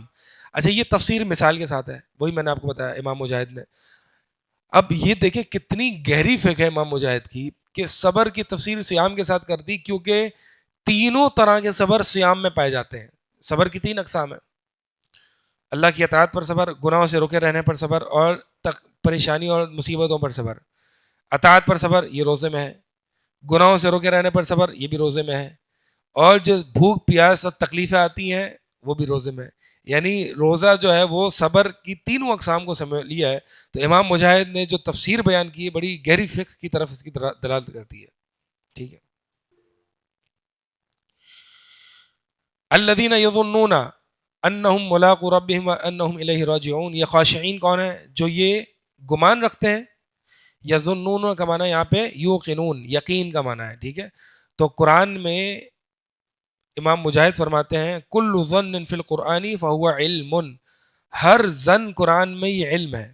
اچھا یہاں امام مجاہد کی غالباً، یعنی غالباً جہاں جہاں قرآن میں ظن آتا ہے وہاں علم کا معنی ہوتا ہے. تو یہاں پہ بھی علم، یعنی جن کو علم ہے کہ وہ اللہ سے ملاقات کرنے والے ہیں. تو یہاں ظن کا معنی ظن نہیں ہے بلکہ علم ہے، کیونکہ اگر آخرت پر یقین نہیں ہوگا، علم نہیں ہوگا، تو یہ انسان کافر ہے. انہیں اپنے رب سے ملنا ہے، وَأَنَّهُمْ إِلَيْهِ رَاجِعُونَ، اور اسی کی طرف لوٹنا ہے اور اس کا اپنے کیے کا حساب دینا ہے. آگے کیا فرمایا اللہ تعالیٰ نے؟ یا بنی اسرائیل اذکروا نعمتی التی انعمت علیکم وانی فضلتکم علی العالمین. یا بنی اسرائیل، اے بنو اسرائیل، اذکروا نعمتی التی انعمت علیکم، میری نعمت کو یاد کرو. نعمتی، یہ نعمہ یہ مفرد کا صیغہ ہے نا، نعم جمع کا صیغہ ہے. نعمت کا جمع کیا ہے؟ نعم. ٹھیک ہے. انعام ہے؟ انعام تو نہیں ہے، انعام تو چھپاؤ کو کہتے ہیں بھائی، انعام نہیں ہے. تو نعمتی، نعمت یہ واحد ہے. کیا اللہ کی ایک ہی نعمت ہے؟ بہت ساری نعمتیں ہیں. تو یہاں پہ کیا ترجمہ کریں گے؟ اذکر، میری تمام نعمتوں کو، تمام کا معنی کہاں سے لائے؟ ہاں آدھا سے ہی پتا لگے میں خوش ہو گیا، پھر عجیب سی بات کر دی. مفرد جب مضاف ہو تو وہ عموم کا فائدہ دیتا ہے. یہ نعمتی یہ اضافت ہے یا متکلم کی طرف، مفرد ہے. مفرد جب مضاف ہو تو وہ عموم کا فائدہ دیتا ہے. وَإِن تَعُدُّوا نعمت اللہ، ان تعدوا نعمت اللہ، نعمت اللہ لا تحصوها، کہ اللہ کی ایک ہی نعمت ہے؟ نہیں، یہاں پہ بھی مفرد مضاف ہے تو یہ عموم کا فائدہ دیتا ہے. یعنی تمام عمومی نعمتیں، ساری نعمتیں. یا بنی اسرائیل اذکروا نعمتی التی انعمت علیکم، جو میں نے تم پر کی، وانی فضلتکم علی العالمین، اور میں نے جہانوں پر تمہیں فضیلت دی ہے. اچھا تو کیا بنو اسرائیل امت محمدیہ سے افضل ہے؟ نہ. تو اس کا معنی کیا ہے پھر؟ اس کا معنی یہ ہے کہ اس وقت کے عالمین میں، تمام عالمین میں بنو اسرائیل کو فضیلت تھی، کیونکہ انہی میں انبیاء آئے، رسول آئیں، کتابیں نازل کی گئیں. یہ تعویل کرنا واجب ہے. کیوں؟ کیونکہ دوسری آیت ہے قرآن میں کنتم خیر امت اخرجت للناس تأمرون بالمعروف وتنہون عن المنکر، کہ تم سب سے بہترین امت ہو. تو امت محمدیہ کو، اور حدیثوں میں بھی آتا ہے کہ امت محمدیہ سب سے بہترین امت ہے. تو لہٰذا اس آیت کی وجہ سے اس آیت کا معنی یہ کرنا پڑے گا کہ بنو اسرائیل اپنے دور میں ان کو تمام جہانوں پر فضیلت دی گئی. سمجھ آ رہی ہے بات؟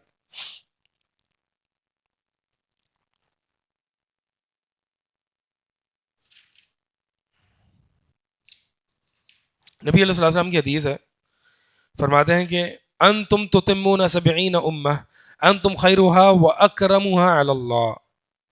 نبی علیہ السلام نے فرمایا کہ تم 70 امتوں کو مکمل کرتے ہو، یعنی تم سے پہلے 70 امتیں آ گئیں اور تم نے اس کی تکمیل کر دی، اور تم سب سے بہتر ہو اور سب سے معزز ہو اللہ کے ہاں. یہ حدیث مسند احمد کی ہے، صحیح حدیث ہے. ٹھیک ہے، تو اس حدیث کی وجہ سے، اس حدیث سے پتہ چلتا ہے کہ امت محمدیہ سب سے بہترین امت ہے. آگے فرمایا واتقوا يوما لا تجزي نفس عن نفس شيئا ولا يقبل منها شفاعة ولا يؤخذ منها عدل ولا هم ينصرون. واتقوا يوما لا تجزي نفس عن نفس شيئا، اور بچ جاؤ، ڈر جاؤ، یومن اس دن سے. یومن یہ نکرہ ہے، نکرہ اس دن کی تعظیم اور ہولناکی کو بیان کرنے کے لیے، یعنی اس بہت بڑے دن سے بچ جاؤ، ڈر جاؤ، مراد یوم قیامت ہے. لا تجزی نفس عن نفس شیئا، کہ کوئی نفس کسی دوسرے نفس کے کچھ بھی کام نہیں آئے گا. کچھ بھی کا مطلب کہاں سے لائے؟ شیئا نکرہ ہے، نفی کے سیاق میں عموم کا فائدہ دے رہا ہے، کچھ بھی کام نہیں آئے گا. ولا يقبل منها شفاعہ، اور کسی نفس سے کچھ بھی شفاعت قبول نہیں کی جائے گی. ولا یؤخذ منها عدل، اور کوئی اس سے فدیہ نہیں لیا جائے گا. ولا هم ينصرون، اور نہ وہ کسی صورت مدد کیے جائیں گے. تو یومن یہ نکرہ ہے تعظیم اور تحویل کے لیے، تحویل یعنی اس کی ہولناکی کو بیان کرنے کے لیے. نفسن یہ بھی نکرہ ہے، یہ فائدہ دے رہا ہے عموم کا، یعنی کوئی بھی نفس، چاہے وہ نبی ہی کیوں نہ ہو، چاہے وہ نبی علیہ الصلوۃ والسلام ہی کیوں نہ ہو، کوئی بھی نفس کسی دوسرے نفس کے کوئی کام نہیں آئے گا. ولا يقبل منها شفاعہ، اور کوئی شفاعت اس سے قبول نہیں کی جائے گی. تو اس سے تو شفاعت کی نفی آ رہی ہے، لیکن ہم جانتے ہیں کہ شفاعت تو ہوگی، نیک لوگ شفاعت کریں گے، مومنین کریں گے، شہداء کریں گے، نبی علیہ السلام کریں گے. تو یہاں پہ جس شفاعت کی نفی ہے وہ کفار کی شفاعت سے نفی ہے، یعنی جو کفار کا تصور شفاعت ہے. کفار کا تصور شفاعت کیا ہے؟ کہ بغیر اللہ کے اذن کے وہ نیک لوگ شفاعت کریں گے، اللہ کی اذن کے بغیر، اللہ کی اجازت کے بغیر. یہ کفار کا نظریہ شفاعت ہے. دوسرا، ان کے حق میں سفارش ہو جائے گی کہ جس سے اللہ راضی ہو نہ ہو اس سے کوئی غرض نہیں ہے، بس جو شافع ہے وہ راضی ہونا چاہیے. تو اس لیے یہ ساری زندگی قبر پرستی کرتے رہتے ہیں، اس کو خوش کرتے رہتے ہیں. اس طرح کی شفاعت کی نفی ہے. ٹھیک ہے، تو شفاعت کی دو شرائط ہیں، ایک جس کے حق میں کی جا رہی ہے اللہ اس سے راضی ہو، اور شافع کو اللہ کا اذن بھی ہو. ولا یشفع عنده الا باذنہ، یہاں سے اذن کی نفی، یہاں سے اذن کا اس بات ملتا ہے. اور ولا یشفعون الا لمن ارتضى، کہ جس کے حق میں اللہ راضی ہو اسی کے حق میں شفاعت ہوگی. یہاں پہ دوسری شرط ملتی. ولا یؤخذ منها عدل، عدل کی تفسیر مفسرین نے اور سلف نے جو ہے وہ فدیے سے کی ہے، یعنی کوئی فدیہ ان سے قبول نہیں کیا جائے گا. یعنی ان سے کہا جائے گا کہ اگر تمہیں جہنم سے بچنے کے لیے جو دنیا میں جو کچھ ہے اس کو دے دو گے فدیے کے طور پر، وہ کہیں گے ہاں. تو اللہ تعالیٰ کہے گا اس سے بہت آسان چیز کا، یعنی لا الہ الا اللہ کا مطالبہ کیا تھا تم سے، تو فدیہ بھی قبول نہیں ہوگا. اور ولا هم ينصرون، اور نہ وہ کسی صورت مدد کیے جائیں گے، یعنی ان کی کوئی مدد بھی نہیں ہوگی.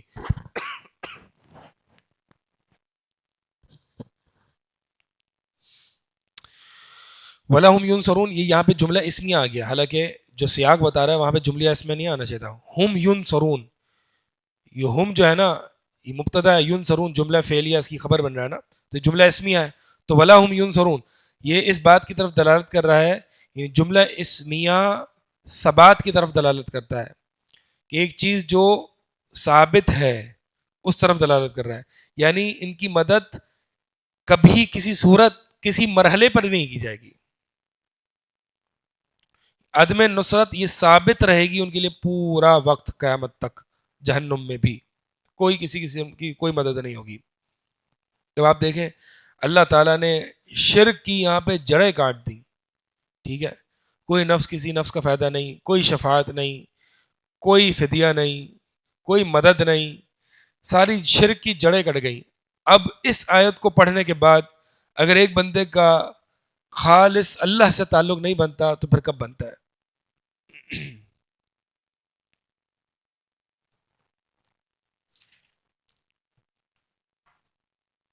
اگلی آیت، آیت نمبر 49، وَإِذْ نَجَّيْنَاكُمْ مِنْ آلِ فِرْعَوْنَ يَصُومُونَكُمْ سُوءَ الْعَذَابِ يُذَبِّحُونَ أَبْنَاءَكُمْ وَيَسْتَحْيُونَ نِسَاءَكُمْ وَفِي ذَلِكُمْ بَلَاءٌ مِّن رَبِّكُمْ عَظِيمٌ۔ وَإِذْ یعنی یاد کرو، ظرف زمان ہے متعلق بے محذوف، یعنی اذکر یا اذکرو، مبنی فی محل نصب۔ وَإِذْ نَجَّيْنَاكُمْ اور یاد کرو جب ہم نے نجات دی تمہیں، ہم نے تمہیں نجات دی، کس سے؟ من آل فرعون، آل فرعون سے، یسومونکم تمہیں وہ دے رہے تھے، چکھا رہے تھے، سوء العذاب برا عذاب، یذبحون ابناءکم وہ برے طریقے سے ذبح کر رہے تھے تمہارے بیٹوں کو، ویستحیون نساءکم اور تمہاری عورتوں کو زندہ چھوڑ رہے تھے، وفی ذالکم بلاء من ربکم عظیم اور اس میں تمہارے رب کی طرف سے بہت بڑی بلا ہے، بہت بڑی نعمت ہے۔ میں آتا ہوں اس پر۔ یہ عظیم جو ہے نا، یہ صفت ہے کس کی؟ کس کی صفت ہے؟ رب کی۔ تو پھر رب عظیم ہونا چاہیے تھا، اور عظیم معرفہ ہونا چاہیے تھا، رب کی صفت ہوتی من ربکم العظیمی، لیکن یہ عظیم النکرہ ہے اور مرفوع ہے، تو کس کی صفت ہو گئی؟ بلا ان کی۔ تو ترجمہ کیا ہوگا؟ اس میں اس میں وفی ذالکم اس میں بہت بڑی بلا ہے تمہارے رب کی طرف سے۔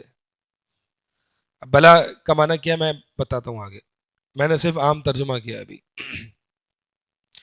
آل فرعون، آل الرجل کہتے ہیں کہ وہ شخص جس کی طرف منسوب ہو نسبتاً اور نسباً یا سبباً، یعنی مثال کے طور پر کسی شخص کی نسب نامے کی طرف نسبت ہے تو اس کو بھی آل فلان کہا جاتا ہے، یا کسی شخص کی کسی کے دین کی طرف نسبت ہے تو اس کو بھی آل، جیسے آل ابراہیم، آل محمد میں ہم بھی انشاءاللہ بطور آپ کے دین کے پیروکار، آپ کے پیروکاروں کے داخل ہیں۔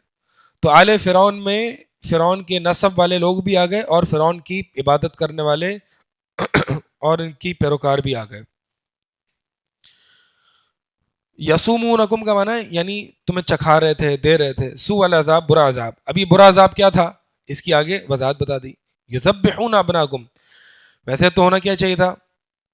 یذبحون ابناکم، ذبح کر رہے تھے، لیکن یہ باب تفعیل آیا، ذبح یذبح، اس میں مبالغہ پیدا ہو رہا ہے، نہیں برے طریقے سے دردناکی کے ساتھ جو ہے وہ تمہارے بیٹوں کو ذبح کر رہے تھے۔ وَيَسْتَحْيُونَ نِسَاءَكُمْ اور تمہاری عورتوں کو زندہ چھوڑ رہے تھے، یعنی ان کو ذبح نہیں کر رہے تھے۔ اور یہ ایک آزمائش ہے کہ مرد کی کمی ہو جائے، مردوں کی، اور عورتیں زیادہ ہو جائیں، ایک آزمائش ہے۔ اس سے کیا ہوتا ہے؟ اس سے جو ہے وہ معاشرے میں عریانی، فحاشی، زنا پھیلتا ہے۔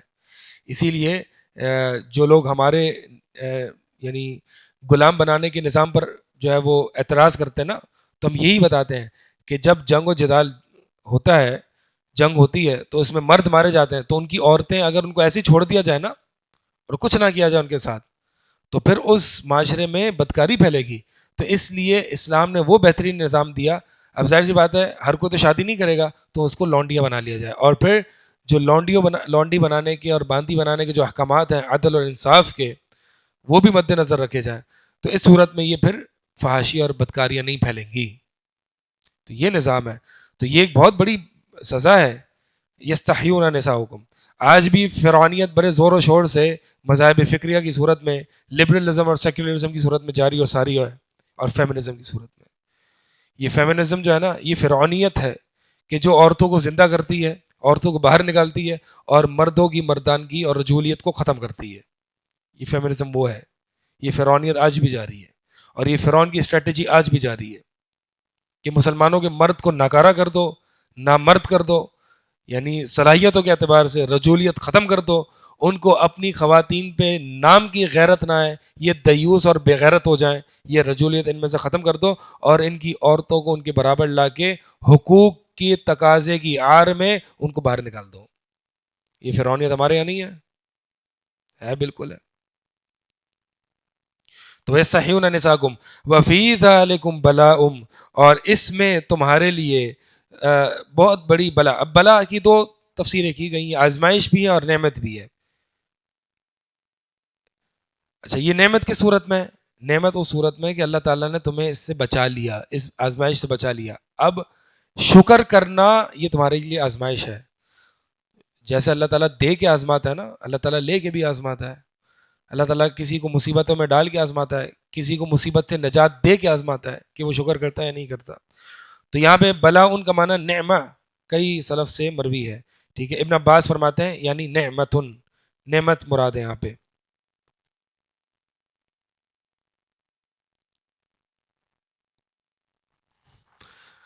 اچھا اب یہاں پہ دیکھیں یسومونکم یذبحون ویستحیون، یہ کون سی صیغے ہیں؟ فعل مضارع کے نا، حالانکہ یہ ماضی کا ہونا چاہیے تھا نا، کہ جب اللہ تعالیٰ نے اذ نجیناکم، یہ ماضی کا صیغہ ہے. ٹھیک ہے، تو ہم نے نجات دے دی فرعون کے اس عذاب سے. یعنی گویا کہ اللہ تعالیٰ ابھی اپنا احسان جتلا رہا ہے یہ اہل کتاب پر کہ ہماری تم پہ یہ نعمت رہی. تو گویا کہ فعل مضارع کے صیغے سے پوری ایک بلا کی تصویر کھینچنا چاہیے. فعل مضارع سے ایک تصویر کشی ہوتی ہے، یہ ایسا کر رہے تھے، یہ ایسا کر رہے تھے، یہ ایسا کر رہے تھے. گویا کہ اس تصویر کو یاد کرو تم کس میں تھے، اور پھر اللہ تعالیٰ نے تمہیں بچا لیا. تو مراد یہاں پہ نعمت کا احسان جتلانا ہے کہ تمہیں اللہ تعالیٰ نے بچا لیا آل فرعون سے. نبی علیہ الصلوۃ والسلام جب مدینہ آئے نا ہجرت کر کے، تو دیکھا کہ یہودی روزہ رکھ رہے ہیں عاشورہ کے دن. تو پوچھا کہ یہ کیا ہے؟ فرمایا کہ یہ وہ دن ہے کہ بنو اسرائیل کو اللہ تعالیٰ نے نجات دی فرعون سے، آل فرعون سے نجات دی. تو موسیٰ علیہ السلام نے شکر گزاری کے طور پر روزہ رکھا. تو آپ صلی اللہ علیہ وسلم نے فرمایا کہ فَأَنَا أَحَقُّ بِمُوسَىٰ مِنْكُمْ، کہ میں موسیٰ علیہ السلام کے بارے میں زیادہ حق رکھتا ہوں تم سے. تو پھر نبی صلی اللہ علیہ وسلم نے عاشورہ کا روزہ رکھا اور اس عاشورہ کے روزے رکھنے کا حکم بھی دیا. تو اس سے یہ پتہ چلتا ہے کہ روزہ رکھنا یہ شکر گزاری بھی ہے. ایک انسان جو ہے وہ اللہ تعالیٰ اگر اس کو نعمت دے دے تو بطور شکرانے کے وہ روزہ رکھے. ٹھیک ہے.